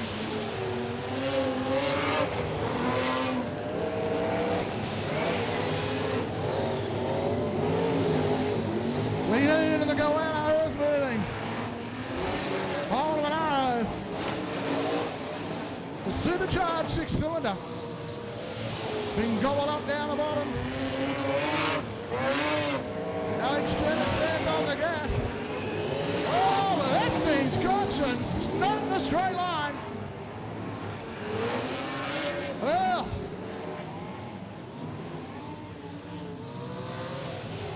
oh, Paul Geary has a moment down the bottom.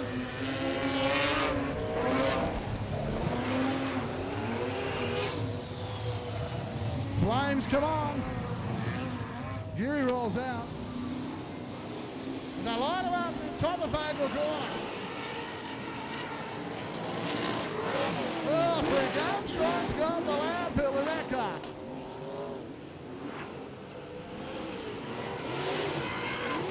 Lenny Black. He's got the big gear in the rear and revving. The Chevy out of the bottom of the Sedan sponsored Track the Man car. Jose Schultz. And the AMS Mechanical Homara.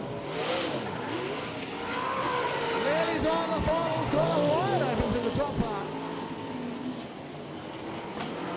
Darren's just got enough.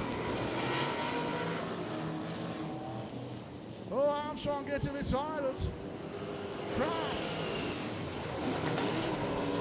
The 10 cars inside us as well. So Rodney Kraft now's got Kane. Chris Albert to the top of Pagel corner. Oh, Albert gets out nice and wide. Down to the hairpin.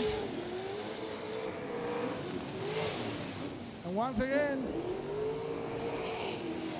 Albert on the throttle through the top of Pagel corner's got that sorted. Oh, Barry Kraft looking to run out the UMR engines, Ford BA. Oh, Kraft gets it all hot up. Cross coming out of the hairpin corner, yellow lights come on. And that will be. Just having a little chat out there with Shane from High Performance Videos. And those who remember we were talking about the speed cars earlier on might remember Shane's father, Arthur Solid. Shane tells me it's Arthur's birthday today. And we had a quick bit of calculation and Arthur is 77. I thought he was 77 when he was driving speed cars. Anyway, in his absence, happy birthday, Arthur. Well, I'd be one of three blokes you'd have to worry about that tonight, and Big Rhino's out here as well. Seems to be the curse of the commentator, and you're nearly falling into the weight category for that to join Team Sumo too, by the way, now, Paul. In fact, unfortunately, it seems to be genetic disposition of announcers that we all have taken a snapshot of me handing over $50 for what seemed to be a 4-litre bucket-sized, like to inhale the odd Mr. Whippy. Of course, we all know that's the major sponsor of the car. All right. Car number 37, the Sedan car of Lenny Black will line up on the inside. Peter Warren on the outside. The ToolTruck.com car of the Toolman Paul Geary lines up out of position number 3. On the outside in P4 is car 4. The Quiet Assassin, the Speed Shop sponsored car, the OGR chassis of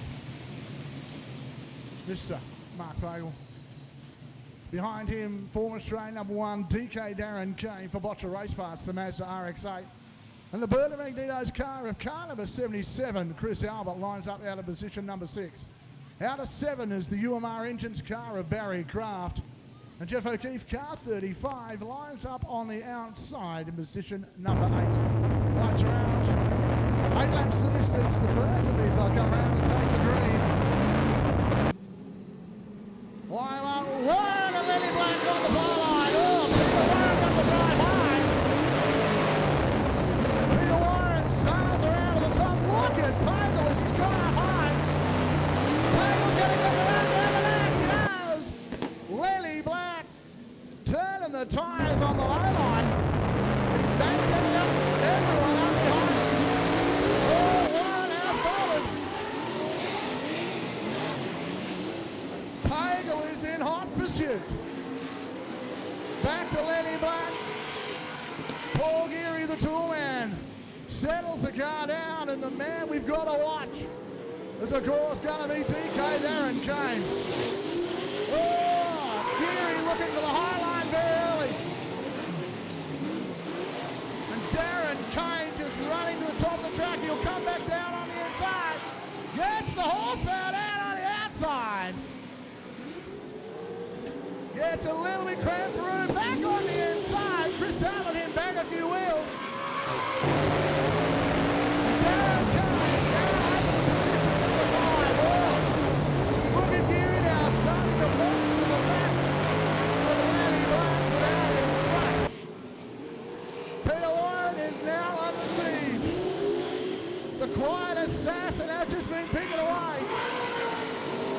the Pagel corner and Pagel himself. Now down to the bottom.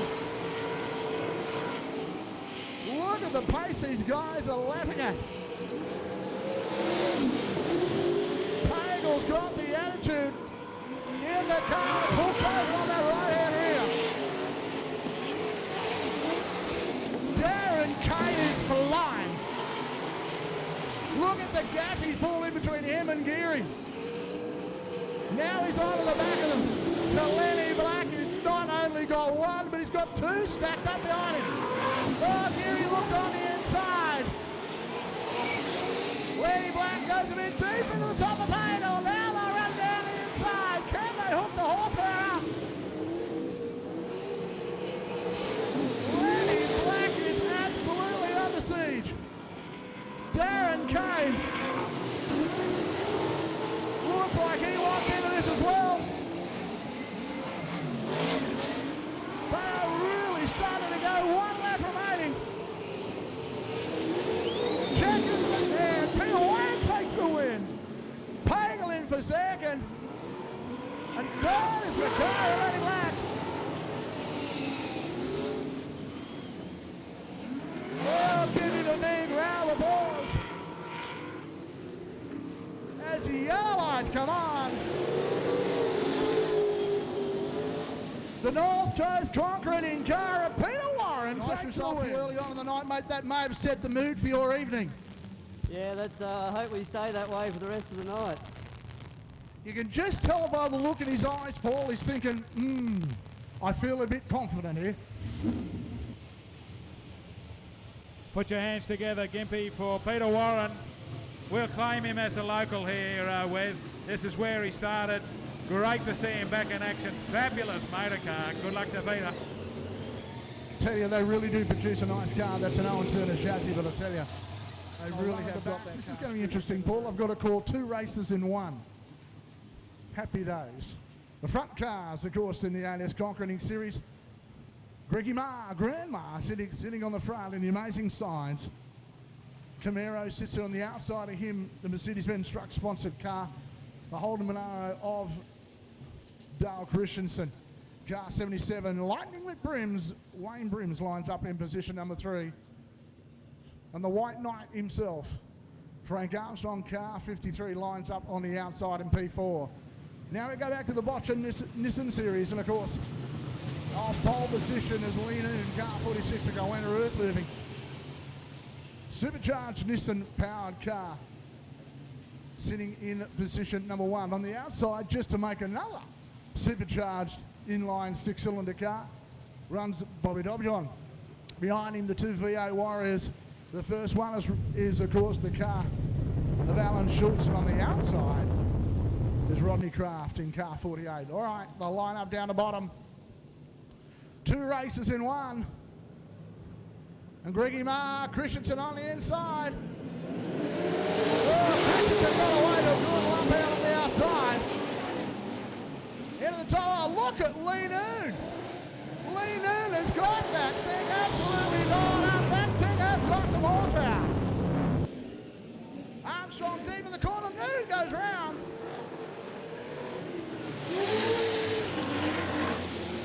Everybody gets squared up. The yellow lights come on. The development series. So he slides back one place. They'll come around this time. They'll line up again for a start. Greggy Ma made the better start this time. He does side by side. Greg Ma, Christensen, look at Lightning McBrim's up on the inside. Oh, Jose Schultz coming in, looking underneath Armstrong. He wants forward as well. Christensen's got the start he wanted. Lightning McBrim sits back. Kraft's car doesn't look happy.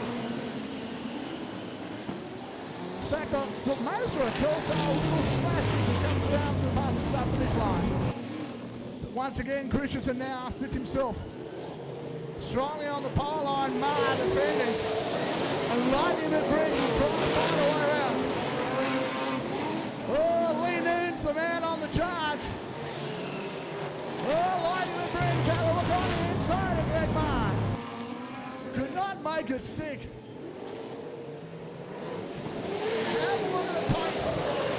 Rosso Schultz is him and Freddie Armstrong. Armstrong's car on the red limiter. Jose Schultz has really started pacing. Schultz in the AMS mechanical car is really starting to push. Armstrong up on the board. He definitely is getting the power down. Christensen's car. Flames belching from it. Mar deep into the corner. These guys are really starting to push.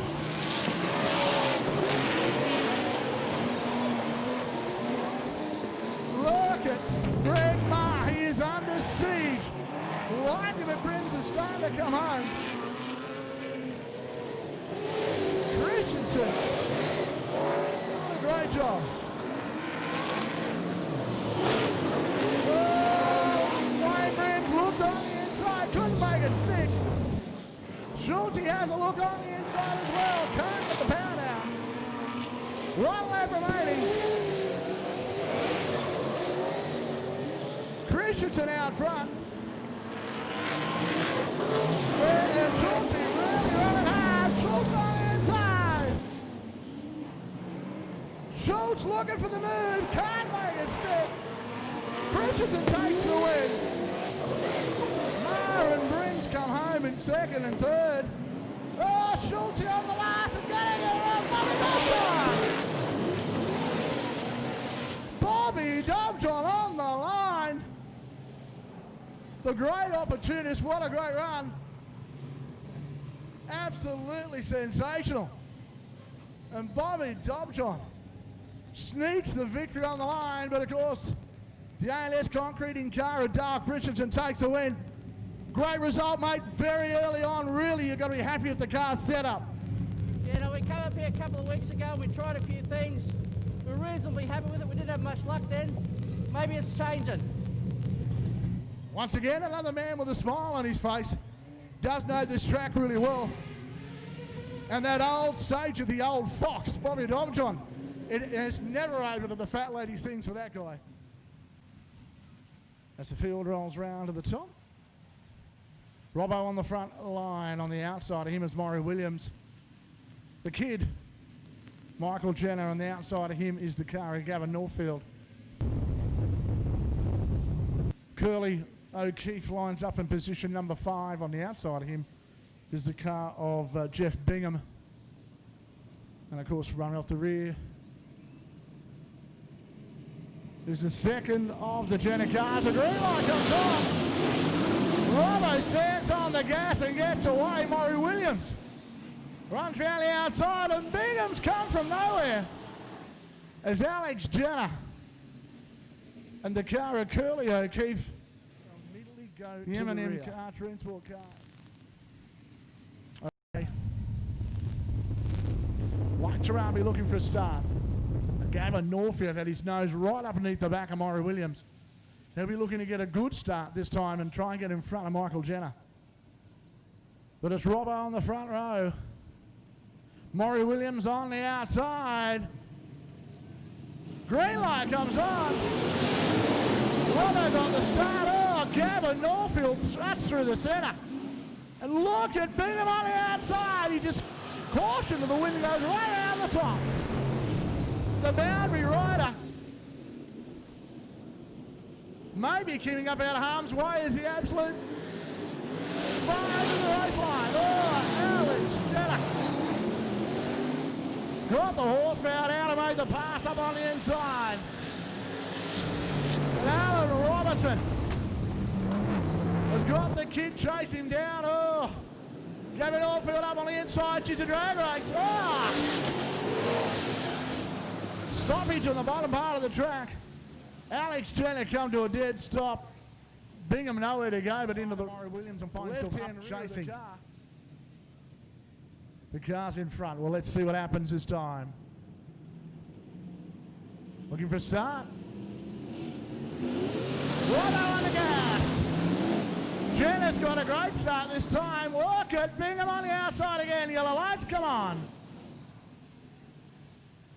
All right. Curly O'Keefe runs in. And we'll just wait and see. Lights are out. We'll go green this time. 8 laps, still the distance. This time, Gavin Norfield on the front row. Amari Williams, deemed to be the cause of the stoppage, is at the rear. Norfield and Robertson line up. Alan Robertson on the line. Norfield high and right around the outside of the top of Ogle Corner. To Gavin Norfield. Persistence has paid off. And Bingham deep into the corner. Alex, in fact, that wasn't Alex Jenner. So Keith hooked himself up down to the bottom on a tyre. Yellow lights come on. That's the distance. They've been told over the radio this time if they don't get it right, they're going to a single row start.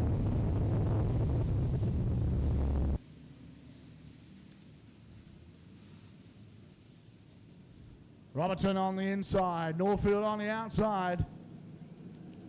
O'Keefe was having a nice run, but it didn't work for him. Goes straight to the outside. O'Keefe gets one, he'll go right around the outside. Norfield makes a pass stick. And around goes Maury Williams at the top. O'Keefe has found himself on the infield as well. Green lights are still on. Oh, Norfield's got a problem. And Maury Williams milks up the yellow line behind him. And that's how they'll start. The lights are off. We are going to go green. And Robertson will take the green. Gavin Norfield chases him down. The kid, Michael Jenner, sits on the third. Oh, Alex Jenner. Absolutely hooked up the pole line, has come from nowhere. Curly O'Keefe sits behind the car of Bingham. Murray Williams has got all the work to do. Oh, look at O'Keefe trying to find a way around Bingham. Bingham goes to the boards. O'Keefe looks down on the inside. Gases are up, slides through. Curly O'Keefe now up in position number 5. Robertson out front for the Beaverley Muffins exhaust car. Norfield sits in second. Chipping away that lead. Look at the two Jenners. Michael and Alex are now going to do battle for third. Oh, Alex gets it entirely out of the hairpin. May have tagged the wall with the rear bumper, but heavy on the throttle to the top of Baylor corner. Robertson got it a little bit out of shape at the top. But Norfield just can't make an impression on him. Robertson's just got enough to keep him going. Norfield just releases the lock as he turns into Pagel corner. Oh, got very wide out of the top. Track slicking off. Bingham's gone round to the top of Pagel corner. Field comes right around the outside. Yellow lights come on. With 3 laps left to travel, this seems like it's taken forever. Guys be running very light fuel loads too. They would not maybe have wanted to run this long.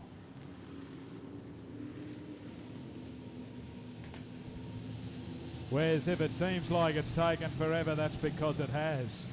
Checkered flag comes out. They'll declare that. So Alan Robertson has been declared to win. Give a big round of applause. The Beanley Mufflers and Exhaust car has been declared the winner. We'll have a short chat to him as he rolls through.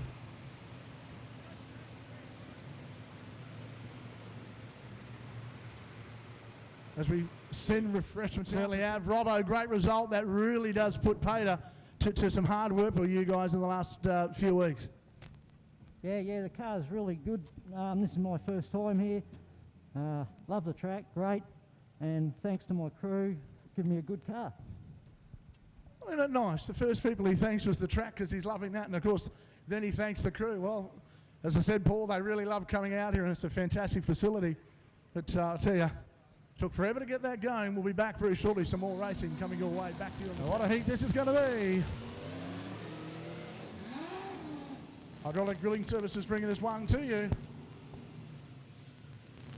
O'Keefe on the front row behind, or out the outside him is Frank Armstrong.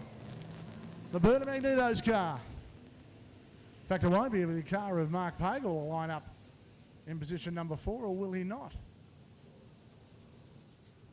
Well, he won't. In fact, it will be the car out of position number 3 will be the car of Chris Albert on the outside. The Rocket Chassis car aligning with Brims. Then we go back to position 5 as car number 4. The Wallen cabinet making car of the quiet assassin, Mark Pagel. On the outside of him is car 22, Mercedes-Benz truck, Holden Monaro of Dale Christensen. The Seidel-sponsored car, a Lenny Black, will come out as 7 and out of 8. The Amazing Signs Budget Auto Parts car of Grandma Greggy Bar. All right. Into the bottom. 8 laps the journey. Center lines out. O'Keefe will run up. Armstrong and him side by side. Armstrong stands on the gas. Can he get it to hook up on the outside? He does. Armstrong around the outside. O'Keefe now back on the inside. Lightning McBrim dives into 3rd. And Pagel goes the outside, straight around the car. But can he get the power down? I don't think so. Black back on the inside. Lenny Black. Nice bit of car control. Got tagged in the middle of the corner. Kept it fed on. Oh, Pagel now straight down the inside. Of Albert. Now Albert back on the inside again. Armstrong stands on the gas, turns the tyres. Pagel out the 3rd. Well, a quiet assassin just picking them off one by one. And Lightning with Brims caught napping. They start to drive the track out. But the pressure is on. Oh, Lightning with Brims got a bit bored. Now Albert jumps back up on the inside. So Wayne Brims really struggling with the tightness of the hairpin, trying to get all that horsepower out of the ground. Armstrong sits out front. O'Keefe chases him down. And Frank Armstrong, the White Knight, has got that car banging away on the limiter. Here comes Pagel. Looking to make a move on O'Keefe. They'll come around this time. They'll have 3 laps left to run. Pagel straight to the outside. Can he make it stick? O'Keefe comes up track. Pagel looking for a line on the inside. Keep on the gas. Look at him banking up behind. Oh, Chris Albert launches out of the hairpin. 2 laps remaining. And Armstrong is under siege. O'Keefe looks for a line out the inside. Pagel. Look at Albert deep under brakes into the hairpin. Watches a lot of pace off. Armstrong, that car is absolutely on the limit. Turning tyres as it goes past the start-finish line. Checker in the starter's hands. Armstrong gets a little wide, but he will get the line. Armstrong takes the win. O'Keefe in for 2nd, Pagel in for 3rd. Well, give him a big round of applause. The White Knight, Frank Armstrong, takes the win. Well, unbelievable. We'll have a quick word as he comes through.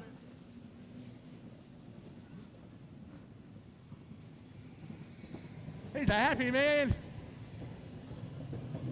A little bit of panel image here on this side.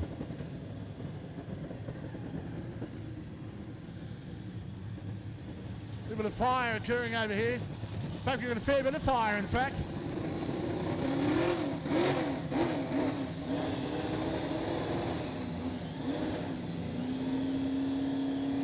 Just trying to blow the fire out.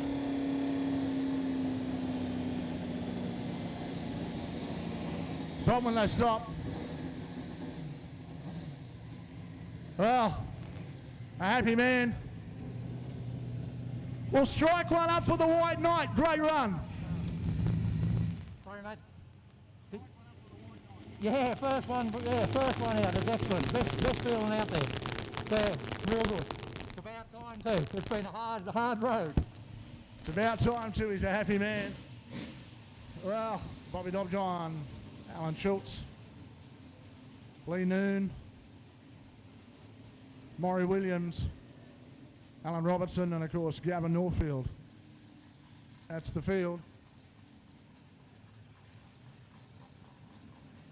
The supercharged cars really are an interesting note. Oh, so Crafty's lost a gear shift, but he may have got this thing ready to go.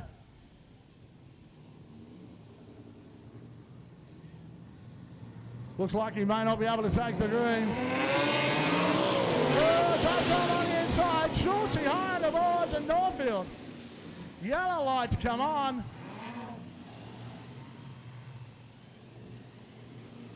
Rodney Kraft, car 48. Well, he's lucked out. Didn't like the start, and Kraft has got a second chance of this. Rumour was, just by one of the guys in the infield, he'd actually pulled the gear shift out, but he's now been able to find top gear. And hopefully that's okay. Complete restart. Oh, no, Kraft comes back. Yellow lights are off. We will be taking a start this time around. So it's Bobby Dobjohn and Jose Schultz on the front row. So it's the Tequila Chevy against the Supercharged Holden on the front row. Dobjohn got a race on Norfield, who just launched from the second row. And Schultz goes high and wide around the top. Norfield up on the inside. And Bobby Dobjohn deep down into the corner. Oh, Schultz not yielding down the bottom. Robertson comes up on the inside, and Schultz has gone back to fourth. Norfield looking for line. Bobby Dobjohn sits at mid-track. Now it's a drag race. The V8 wins out. And Gavin Norfield jumps to the front of the tree. Bob Dobjohn sits back in second. Robertson chasing down. Lee Noon trailing the throttle. Him and Maury Williams. Oh, around goes Schulte. Schulte sits on the edge of the track. Gavin Norfield winds it up the top. Yellow lights come on. And 5 laps left to complete. Go to the rear.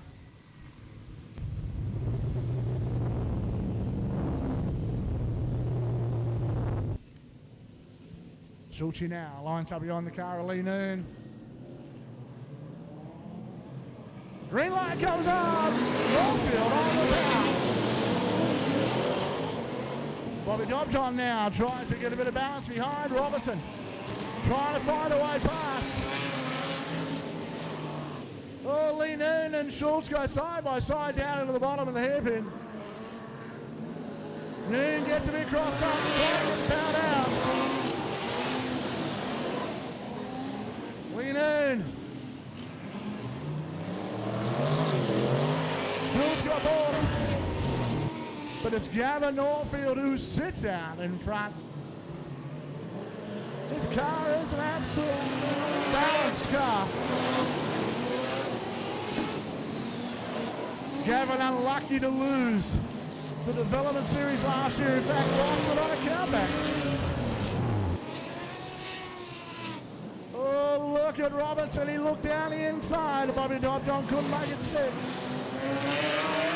2 laps remaining. And Gavin Norfield It's cleared out for Bobby Lovejohn.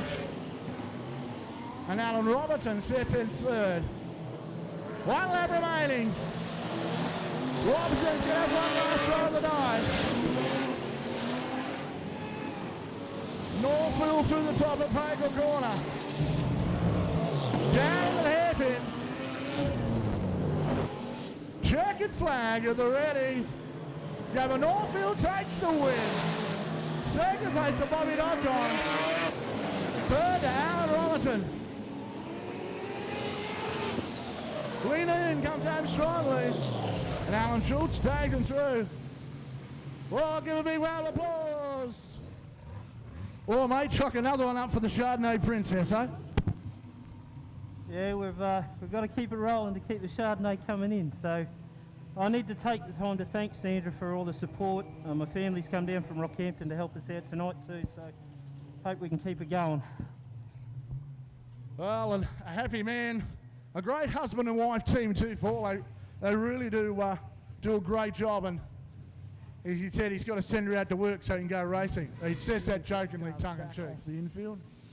The guys will be told this time around we're going to go green very shortly. The yellow light is still on. They'll be told one more lap probably this time through.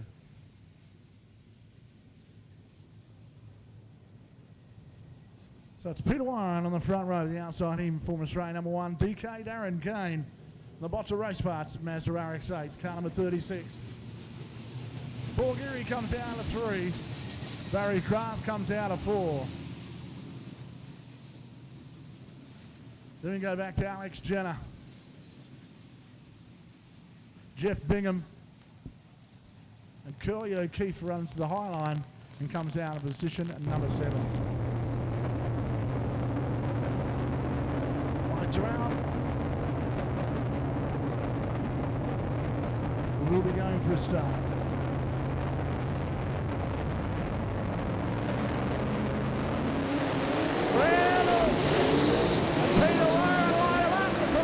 Finish line, Randall goes topside. Look at Peter Warren, can he outdraw him? I don't think so. DK Darren Kane, the big Ford. Under the bonnet of the Mazda, lights it up and goes into the lead. Oh, contact with O'Keefe and Kraft.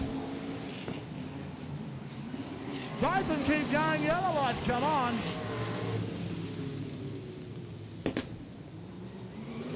We've got a bit of work to do. And it's going to be Dave O'Keefe. So David O'Keefe has been shown the black flag. O'Keefe pulls up. You can argue. We pulled the cars up on the main straight and stopped them.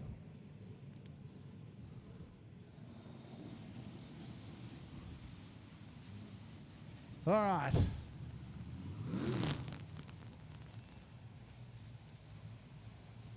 The lights have gone out. We're going to be looking for the green this time around.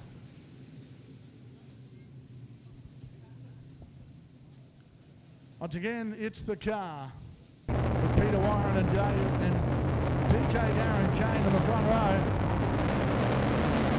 Green light comes on. Oh, look at the Peter Warren. He got that thing hooked up on the pole line. And Kane got to do a tough round the outside. He's got the horse round going out the back. Had to yield. And Warren was not going anywhere. So Peter Warren leads the way. Now Darren Kane's got the job to do.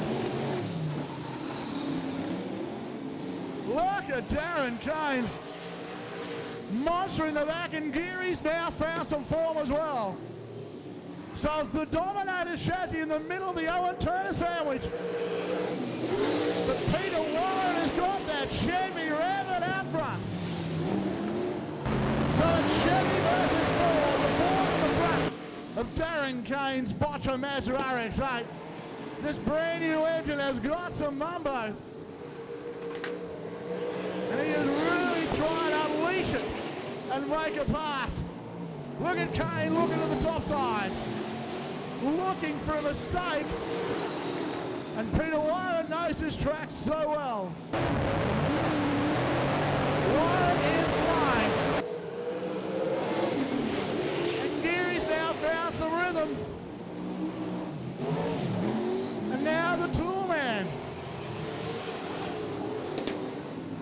Gets even closer, down in the hairpin. Can Gympie back with the horsepower up the hill. Oh, Darren Kane on the inside. That is just sheer horsepower. Kane makes the pass stick. And deep down into the bottom part of the track he goes. DK. 2 laps remaining. And he is flying.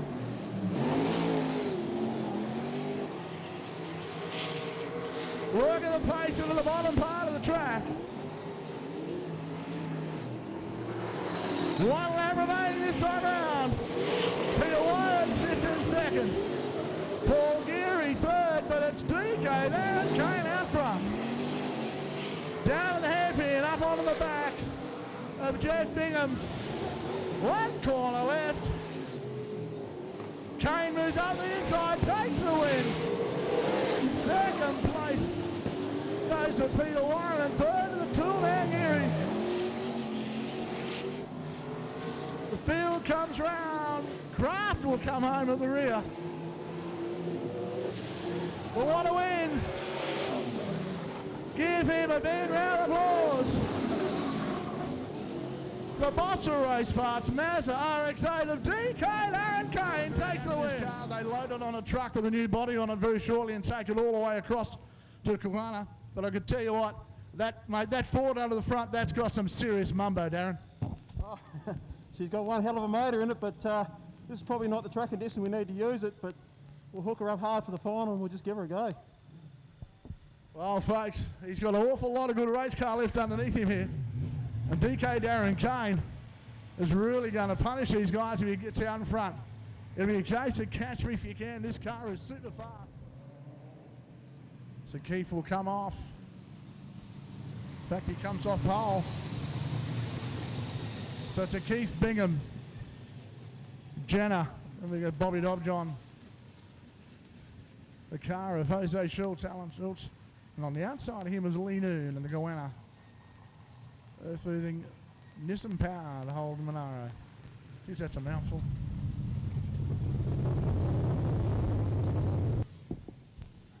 Once again, 8 laps the journey. And Curly O'Keefe will lead us away. And Bingham on the outside. The Shepherd ready to the car. 6 the highlighter. Keefe slides forward. Alex Jenner does the chasing. Bobby Dobjohn, and look at how quickly they run down the bottom. Oh, Jose Schultz to the outside, looks for the top line. Oh, look at Alex Jenner. Great move on the inside. Keith tried to get the power down, can't make it stick. And Alex Jenner is rocking away in front. Oh, Keith goes round. Keith keeps it going. Now he's got the work to do. Dust will go down the bottom of the corner. They will not be able to see down the bottom. They're all on the brakes nice and early. The dust at the bottom of the circuit really plays havoc with the vision.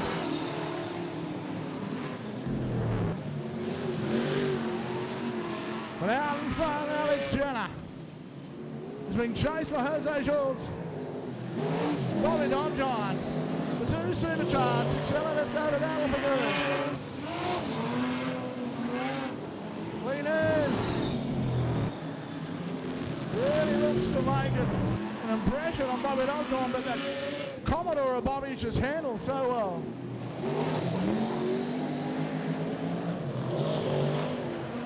Noon's car would definitely have the superior horsepower, but he can't get it to the ground as he turns the tyres, trying to make a move on the inside.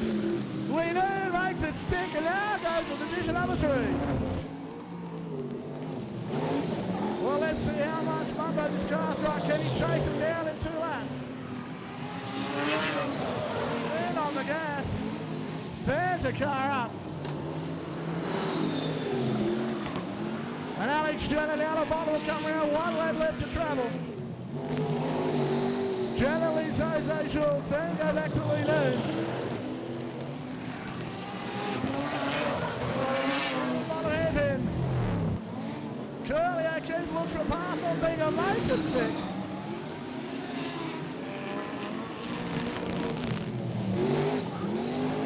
Through the top part of the track they go.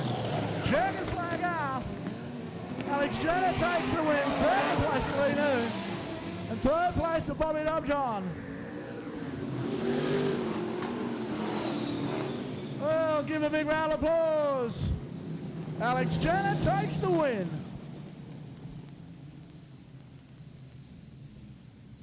Have a quick word as he comes through. We'll chalk one up for the old fella. What was that? Yeah, that's it. Hopefully we can do good in the future. He hates talking on the microphone, that's for sure. Reverses it back, he'll roll out. Pagel and Albert on the front row. O'Keefe and Lenny Black come out of positions 3 and 4. Gavin Norfield will roll out of position 1 in the Botcher series. And car 23, the car of Maury Williams, will roll out at 2. Alan Robinson rolling out at 3. This is how they'll start. 8 laps of journey. Pagel's the car of Albert and side by side.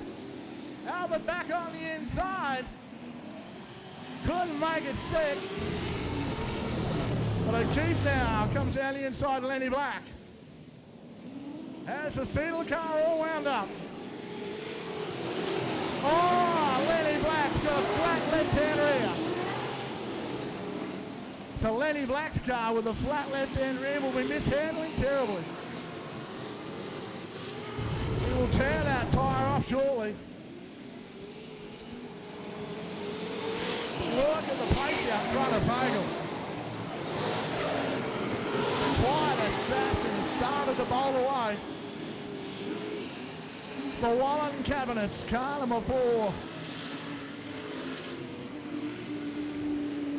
And Mark Pagel is absolutely flying. Pagel through the top of Pagel corner. The car just so balanced, like he's got it on a string. Albert doing the chasing, and can he make any headway?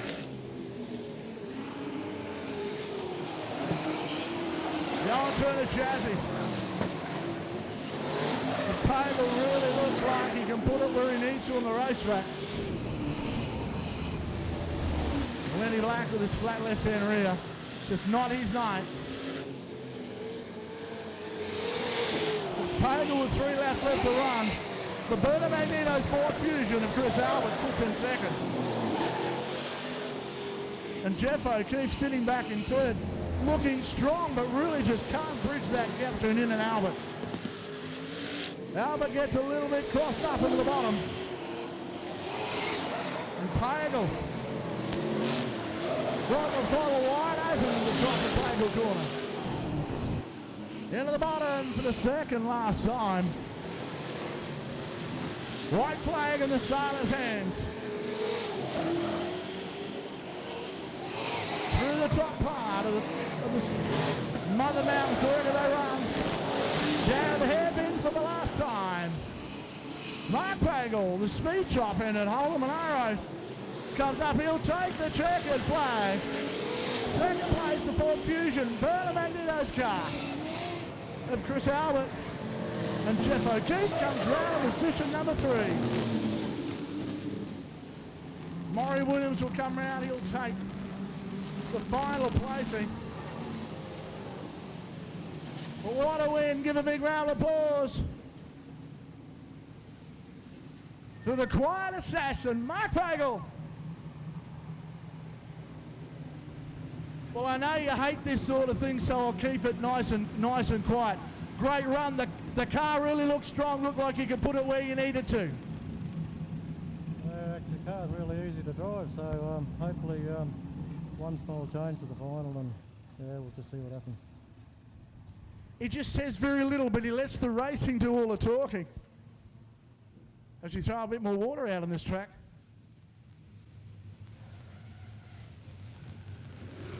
Oh, it's a goer. That's a lot of hard work. That car did not want to fire. Geary gets away. So the White Knight Armstrong comes out.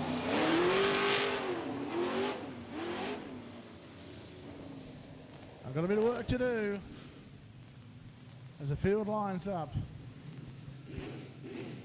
So it's Kraft and Greg Marr in the front row. The leaders away, first of 8 laps. Last round for the ANS Concrete Pumping Series.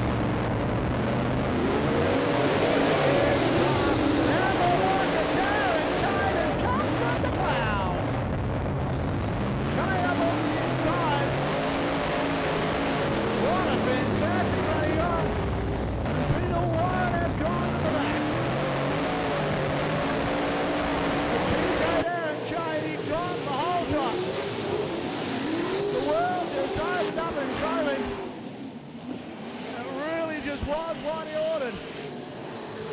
Oh, Christensen and Greg Marr side by side in the hairpin. Marr had the yield. Christensen now goes down on it. The attack. Kenny chased down Darren Kane. Oh, round goes the car. Barry Kraft car got very taily in the top. The final corner. And once again gets a little tail. Where the problem is that car is not like to change of direction. Down in the hairpin. And Christensen looks like he may be closing the gap. Half race distance, Christensen looks strong.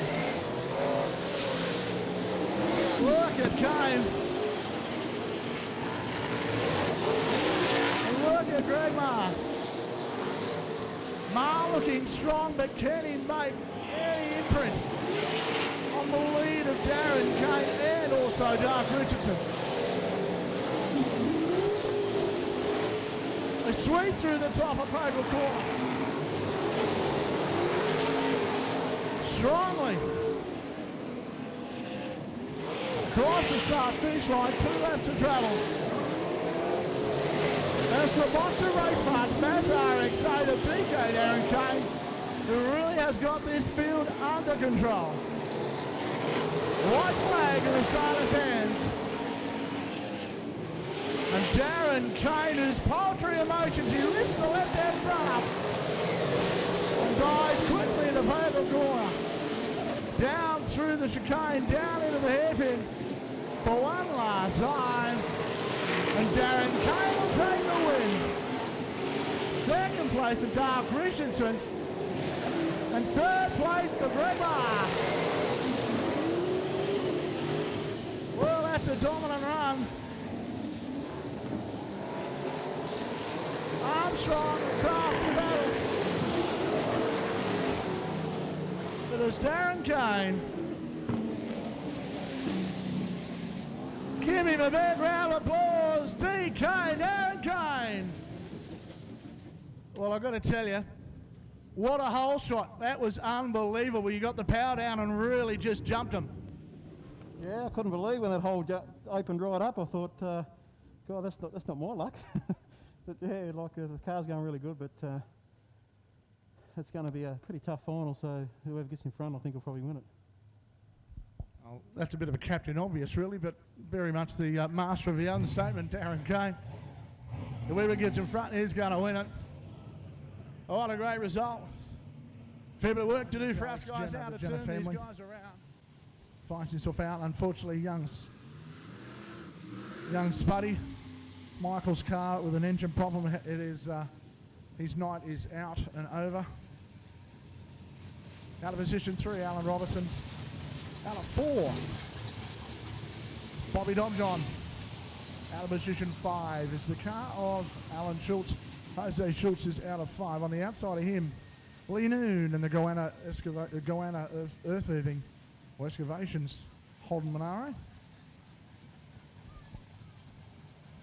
Maury Williams comes out of position number 7. Out of 8 is the car of Bingham. Jeff Bingham will start out of 8 out of 9 is the car of Curly O'Keefe, and then of course Rodney Kraft will line up on the outside there at the rear. Lights around, 15 laps of distance. Let's get ready to take the green. The first to 15, and it's Carter at 15 who rockets to the front. And Gavin Norfield looks nice and strong as Alex Jenner tries to find a way around. Oh, look at the two six-cylinder cars on the outside and inside of Jose Schultz. He was just engulfed. Now, oh, I'll tell you what, Curly O'Keefe got the drive from the bottom. And poor old Bobby Dobson's getting knocked from pillar to post, trying to come from the back. O'Keefe lines up, saddles up beside the horsepower that supercharged Nissan. There's no way in the world he's going to make that stick. All in has a moment, gets crossed up. Jose Schultz on the infield to avoid him. Keeps it going.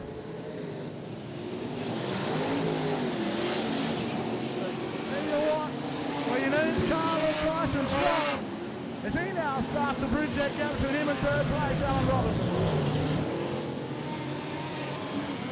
Norfield runs up in front. Second place to Robertson, second place to Jenner, third place to Robertson. Lean, the fire-breathing Nissan supercharged six-cylinder. Kraft and Bingham bring up the rear, and Alex Jenner has now started the bridge that gap between him and Orfield. Oh, Bingham will look on the inside as the lap cars come into play. Look at this Norfield. Gets past one. Now he's got to find a way past Bingham. Bingham holds track position. Got to be told on the radio to hold position as Gavin Orfield goes down the inside. Bingham goes high, gets out of the way. Now Alex Jenner makes a pass as well. Around half race distance completed. And Norfield has passed the two tail gunners. And I tell you what, Lee Noon has started to close down on Alan Robertson. Robertson now up on the inside of Bingham. Lee Noon's got the battle down. Yellow lights are on. Is that Alan Schultz? It is. Alan Schultz and Maury Williams together as they come out of Paybrook Corner. I missed it entirely. Alan Robertson, Lee Noon, Curly O'Keefe, Bobby Domjohn, Maury Williams, Alan Schultz, Bingham, and the car of Kraft rounding out the rear. Green light on. 7 left to travel. And Gavin Norfield got away sprightly from the line. Oh, Lee Noon straight up into the battle here. Noon wanting part of that. He's caught Alan Robertson snoozing. And he really wanted to get out and get clear. Noon's got to be happy with this race car. It looks strong.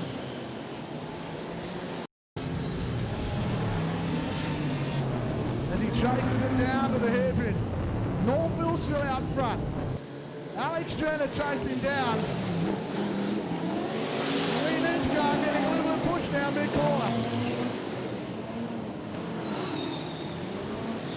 Jenner looking for the inside run, starting to build himself a little bit of racetrack. Tries to pull up on the inside, can't get the power down to make the pass. Curly O'Keefe now looking for a move on Noon.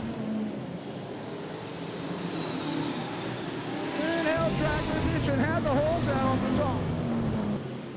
Curly O'Keefe had to settle back, waiting for his next chance. Lean in, double taps the throttle, now he's got some. The car gets him to push through the top.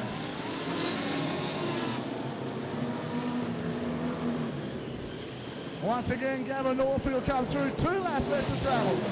All he needs got a problem. Him and Curly O'Keefe will dump down the bottom.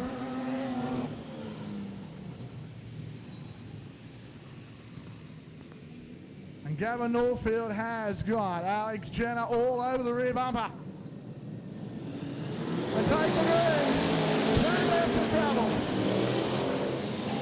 And Curly O'Keefe's gone to the top of the track. He will try and come back down to the inside. Can he make it stick? Deep down in the hairband. O'Keefe goes in deep. Robertson and O'Keefe come around. And all cars get airborne. And I got to tell you, a couple of very lucky cars in. Checkered flag out there to declare it. Gavin Norfield will be your winner. Give a big round of applause.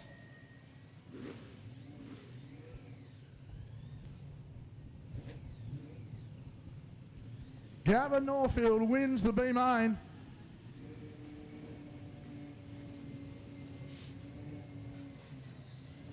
Alex Jenner will end up in second.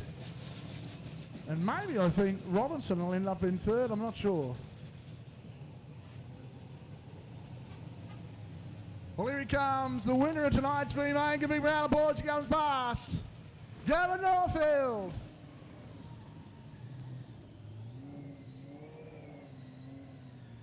Well, tiny bit anticlimactic, I think, Paul. I've got myself all wound up for a chat to him, and I won't get the chance to do so. But I'll be able to tell you with a little bit of luck, Wes, what the final placings were very shortly. Well, not wrong. 30 laps of fast and furious, full throttle methanol madness.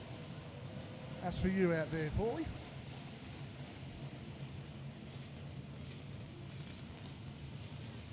We've got to draw 4 raffles before the start of this. Maria Jenner joins me on the infield. And we'll draw these now straight away, I suppose. Come and see Marie at the base of the control tower, actually underneath the club rooms at the start of the night. Okay, first one is for first raffle ticket coming out. Didn't want to come out. A black ticket, F85 of Dale Christensen out of 4.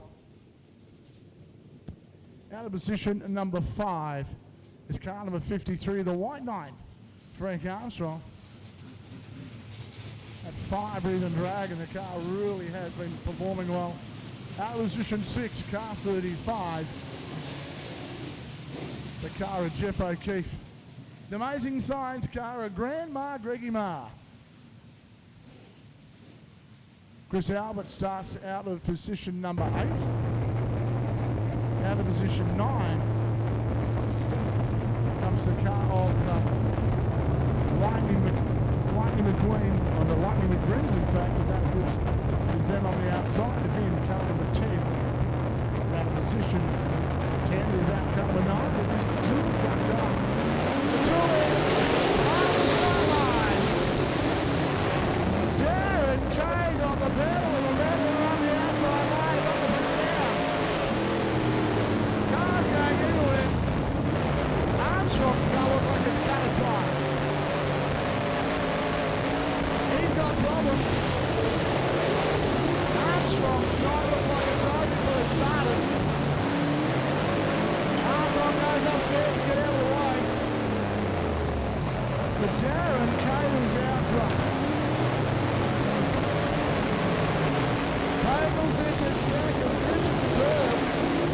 Peter Wyland absolutely flying trying to make down that ground.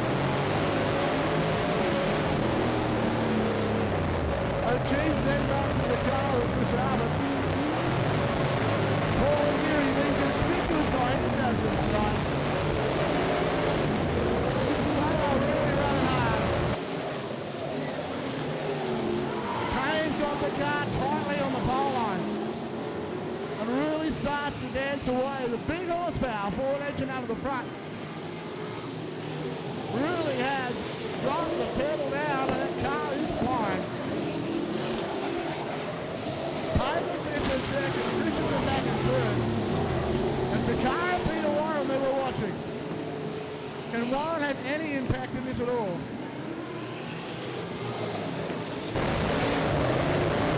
O'Keefe now. Is on the scene to Clark. Chris Albert is chasing him now. Barry Craft will be getting lapped by Darren Kane within 6 laps. He will be informed over the radio that Darren Kane is on his corner. Maintains his line and have a look at the car of Pagan. He says that Barry Craft goes through the pole of Craft, gets out as well, let's go fast. Oh, Craft and Kane come together. Pagan bridge that gap. Now Pagan can see it light. Darren Kane's car does not look as happy as it did start. Making that contact with Barry Craft has caused a problem. Darren Kane is now on the scene. Look at Pagan, the quiet assassin. Oh, O'Keefe's gone around up top. Yellow lights are on. Must be frustrating him and the crew. I mean, the two guys that done anything wrong has been Pagel. They haven't done anything wrong at all. Is Pagel and Kane. They really have got the setups right. Both those cars are fast. I tell you, he's just been quietly chipping away at this tonight. And that's Dale Christensen. He really's done a great job. Let's not forget about Peter Warren. The two quiet achievers, O'Keefe and the car of Albert behind. Conspicuous by his absence on the paint has been Paul Gympie. It's looking at us, we get ready to light it up. 21 minutes to travel. And Darren Kane sets the borderline Warren trying to go around the inside.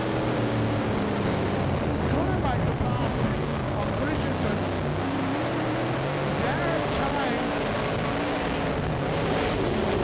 now may have 2 lap horsepower. Is Kane burning up that right-hand rear? Pagle looks menacing. Yellow lights are on again, and it's Barry Craft around in the hairpin.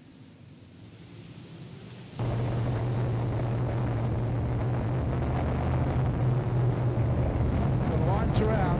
Goes to the restart again. 1/3 race distance completed. Darren Kane. The Pagle all the way there. Look at Mark Pagle. Look at the car of Peter Warren. He was straight up on the inside of Christensen having a big look. And these front four are going to go out of the Kane open up again. Look at Pagle. He launches the car on the inside. The two rivals are going to chase down the fast ex-Tasmanian and Darren Kane.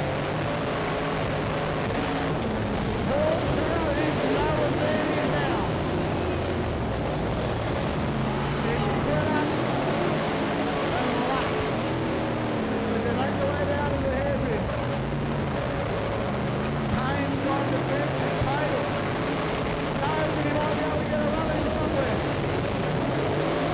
Pagle's going upstairs looking for a run back on the inside. Darren Kane has got that car locked on the pole line. And these two start to drive away from Christensen and Peter Warren. Pagle once again goes high. Looks the left-hand front onto the lower side of the track. And now it looks to really start to push Darren Kane.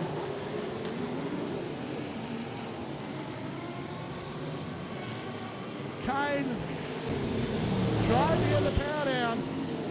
And Pagle's really starting to shorten the track up. As he tries to find some advantage, half race distance. And Pagle and Kane are going at it lap after lap. Further back, Christensen's now won the gap. Peter Warren. And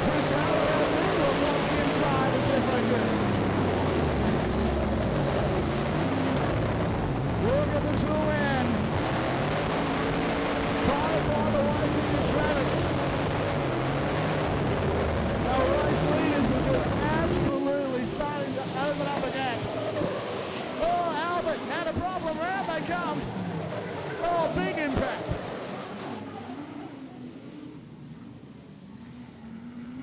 Brimsey really hit the front end corner of that car very hard.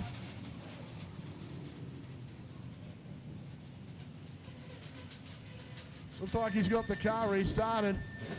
Greg Mars out of the way, but that was a lot of damage on that right near the driver's side of that car. Lightning McBrims is A-OK though.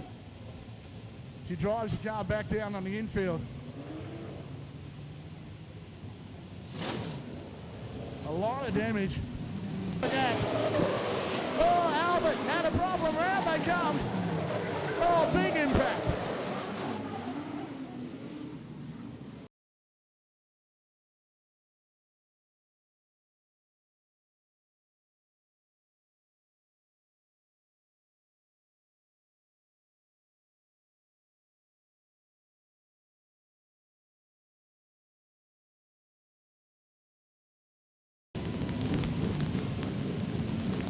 The whole brunt of that impact with Chris Albert was taken right there. Grims rolls back into the race. But not much can be said at the moment for Chris Albert. Is he going to be okay? Everybody taking evasive action up the top. Black ticket, F86, blue ticket, F56. Lights are out, we're going to go green this time around.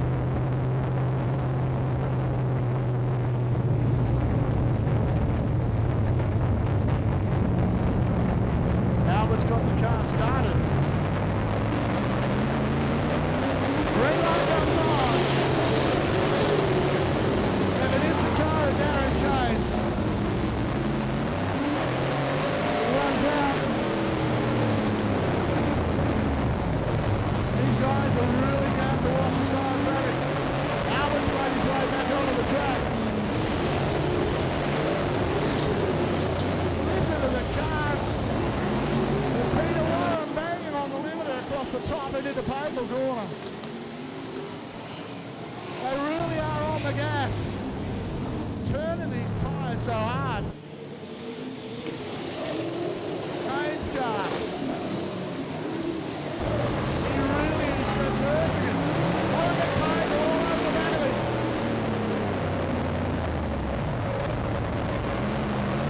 Pagel is absolutely on fire. Warren's pulled off, he's got a problem. So Warren's out of this. Problem for the North Coast operating car.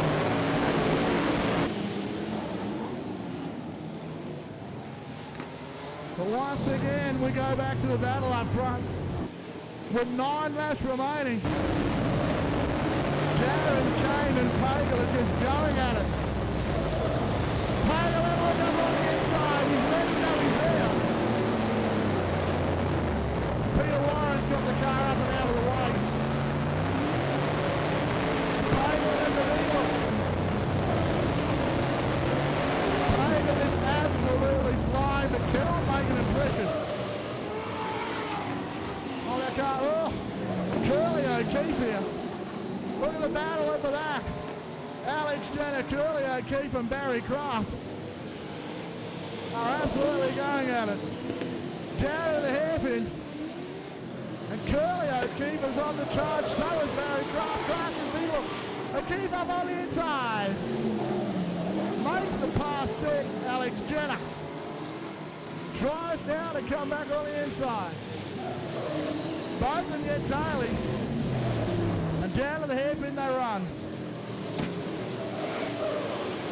Kraft looking strong, but it's our race leader. Down to the hairpin they are. Look at Pagel up on the outside. Launches that car. 5 laps left to travel. Barry Kraft's gone round. Yellow lights come on.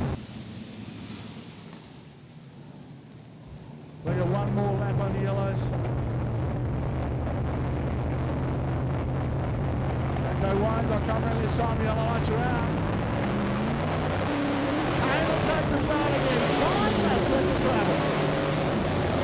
And Christensen's now back in this battle as well. Geary's come from nowhere to sit up in 5th place. is just going to pepper the back of this car. Kane rolled off the throttle early. He really tugs down and holds that tight line to the top of the playable corner. Not much of a racetrack up high. 3 laps left to travel. And the former Australian number 1 has absolutely gone defensive. Pagel a little bit deeper into the corner. Looking for a mistake that Kane won't make. 2 laps left to travel. Darren Kane is absolutely flying.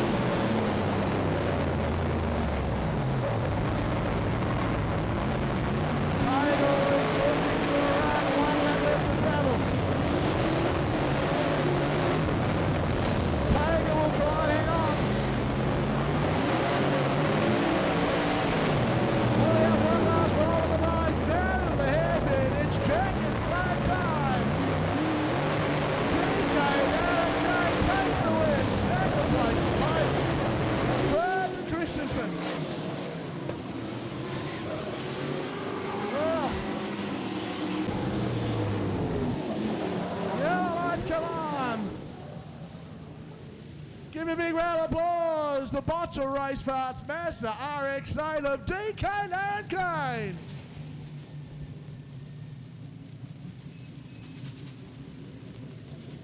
Well, we'll pull them up here on the front straight. We got David Crosley coming out onto the racetrack, folks. We all know David Crosley around here, the man with the camera for Gympie Times.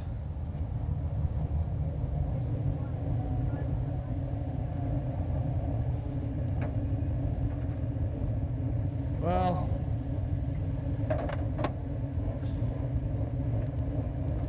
I'm just going to have a look at Darren's back tyre. It's not as bad as I thought it was, in fact. They really were starting to tear these tyres apart, though. Water kept flashing on all the time. That's why.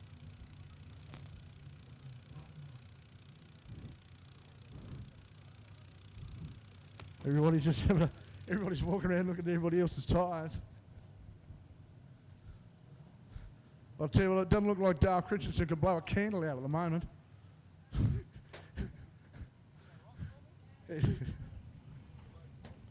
He's been, I think we're going to just get a rock or something behind the car so it'll hold. He's just worrying about it rolling backwards. He's got some great wheel bearings in, he reckons. Okay, I'll just hold them up. Okay. We found a rock for you. We'll just hold it. We'll hold it here and wait for the rock. Come on, Brenton, hurry up. Okay, one rock. We'll do third place first, and we'll grab that trophy right here and now. Over here. Folks, give me a round of applause. Third place in tonight's event. The Mercedes-Benz truck sponsored car of Dale Christensen. Give a big round of applause. That's yours, mate. Thanks, Mate, what a result. You've got to be happy with that. Of course, we'll call it your home track. I mean, you did start her in a day. That we did. That was a long time ago now, and we've got a great crew now behind us.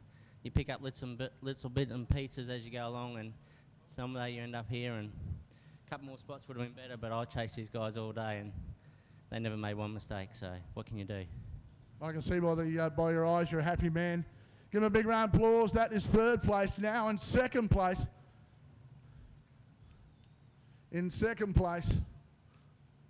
Please give him a big round of applause. The quiet assassin, Mark Pagel. Oh, you, mate. That's you. Yeah, you. Mate, great result. There's nothing. I tell you, I don't know what was going on up the front there, but he got away from you and he started to close the gap right late, well, I suppose, right near the last few laps. Yeah, actually, I knew to beat Darren, I had to beat him off the start, and I knew I wouldn't be able to do that anyway, so I just sort of plugged away. I was just starting to get warmed up towards the end. I think Darren was starting to pull back a bit, but yeah, that's the way it goes. Hope a good race for the crowd, and thank everyone for coming. Folks, give him a big round of applause. Second place, Mark Pagel. And in first place, give him a big round of applause, DK Darren Kane. That looks like the hardest 30 laps you've ever done. Yeah, no, I knew it was all about getting the start, and I had a little water light flashing on in the engine for most of the race, and I think it was just not getting up temperature enough, and I just, being a brand new motor, you know, I didn't want to hurt the motor, so but then it come right, and then it flashed on again, but I knew Mark would be right there, and I just like to thank Ian Botcher very much for letting me drive the car. You know, the car's been going really good this year, and David Knight, for all the work David does, you know, does a fantastic job. Brenton, you know, the design that he's done of the front end of this car, it's been a big improvement, and you know, I think we'll get quicker and quicker as we go. Luke, Kenny McNamara for building the engine like for the first night out, you know, to go as good as what it does, and it's certainly got some power. Well, folks, give him a big round of applause. He's a very worthy winner tonight. Darren Kane, the winner of tonight's A-Main. But we're going to do our Division 2 guys right now as well. The Ian Botcher Racing Series, the Development Series, in third place is David O'Keefe. Curly O'Keefe, give a big round of applause. Well, that's a probably unexpected result. You really didn't have the best night really to come racing in, but mate, third's better than sitting on the shelf. Yeah, exactly right. Third's better, mate. I had a bug of a night, but anyway, we won't go there. Just congratulate everybody's race. We've all had a good night. Everyone's gone home straight, so yeah, great. You want to see these guys' eyes? They all look like raccoons. They've got dust flying out of everywhere. And in second place, well, we don't need to talk about this bloke. Please give him a big round of applause. Alex Jenner. Mate, great result for the old fella. Mate, knock one up for the old guys. That's us. Mate, you've got to be very happy. Unfortunately, Spuddy's car didn't come out for the feature, but would have been nice to have the family, both cars running the feature tonight. Yeah, it would have been. I enjoy racing against my son. He's pretty competitive, and it's a mission to beat him sometimes, I can assure you. Folks, give me a round of applause. That's our second place. And in first place, well, there's another one for the Chardonnay Princess. Gavin Norfield, winner of tonight's Botcher Nissan Development Series. Gavin, great result. And the Princess is a happy girl sitting over there in the stands. Yeah, I guess she'll have a couple of Chardonnays for something different. But I've got to take the opportunity to thank Sandra for her support. If I didn't have it, I probably wouldn't be doing it because we spend a lot of time and a bit of money. So thank you to Sandra. My family come down from Rockhampton tonight, so thank you very much to them for their help. And Stephen Carlish helped me in the pits tonight, so thanks, young Steve. Folks, give him a big round of applause. Well, Paul, a little bit more racing coming up. I'll cross back to you in the tower now. Thanks very much, Wes, and congratulations again to all of our winners. Field and is in position number 2, 1 lap down in the event and set sail after Nigel Malvena would be the next one, and Sean Coots has gone careering into the side, and now we've got all three. Self down the back straight away, up on the wet stuff, holds onto it, but car 43 getting right in amongst the mixers. Mark Ferguson it is in 42. The Corolla Auto Wreckers car losing contact with them a little bit is Steve Collins, who's in all sorts of trouble right up on the top. Double in the hairpin again is Brian Grundy. Chris Pagel gets a black one, saying enough's enough. He moves straight underneath him in the hairpin. One in trouble right up against the tyres is Jeff Peacock as Justin Jenkins. There's a bit of black here waiting for Justin Jenkins.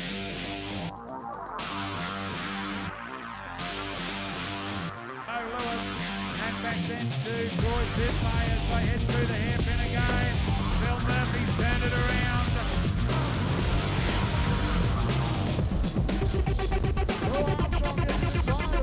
Would be the next one in 92 in front of Leslie Wilcox, Christian Walk.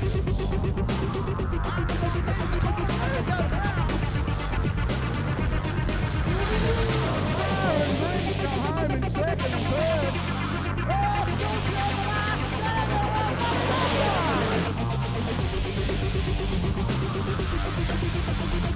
Moves into position 2. Here comes Glenn Pagel and it's got Mark Ferguson right in his bootlet. Brings them a Roy Burns in front. And Roy Burns has turned it around. And we've got careering onto the infield. Williams runs round the outside and Bingham's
from Bjorn Ahlstrom. Tegan Jennings getting it very high, hanging out the tail. Bjorn Ahlstrom goes around.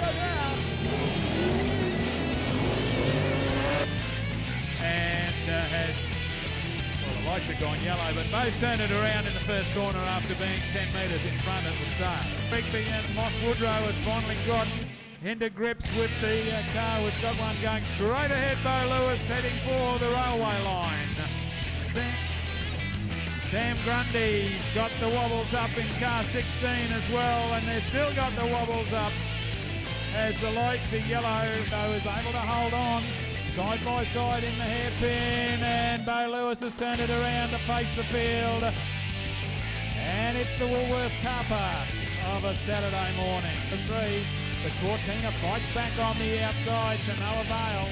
Gets carried straight out and parks it nose first into the concrete. All in has a moment, gets crossed up. Jose short on the infield avoiding. Starting to close down on Alan Robertson. Robertson now up on the inside of Bingham. Down to the hairpin. O'Keefe goes in deep. Robertson and O'Keefe coming around.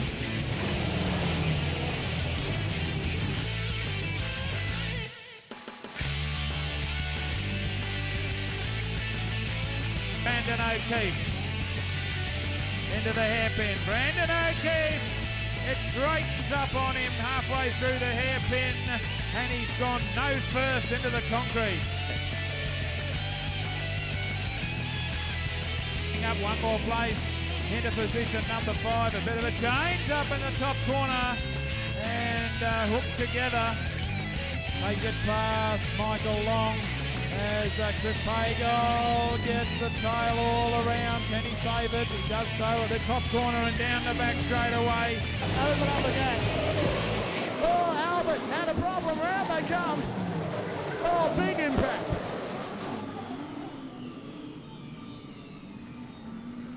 Bring back into the race. Well, not much can be said at the moment for Chris Albert. And they've got them 2 and 3 wide going through there for the first time. Let's hope everybody avoids the concrete coming out. Jennings would be the next one on the racetrack. And she's in trouble in the top corner, getting shunted out of the way. Changes, and car number 3 is Darryl Lyons. He's leading them a merry dance. Bit of a problem there for Moss Woodrow. goes careering into the concrete wall. Cam Grundy's a lap car. Tegan Jennings would be a lap car. Kirralie Pierce is back in position number 3, and we've got changes disappearing, mainly because there's a wheel off and are driving straight over it. Christian Walker up, making it 3 wide going through the top corner, and that's going to be disaster for somebody.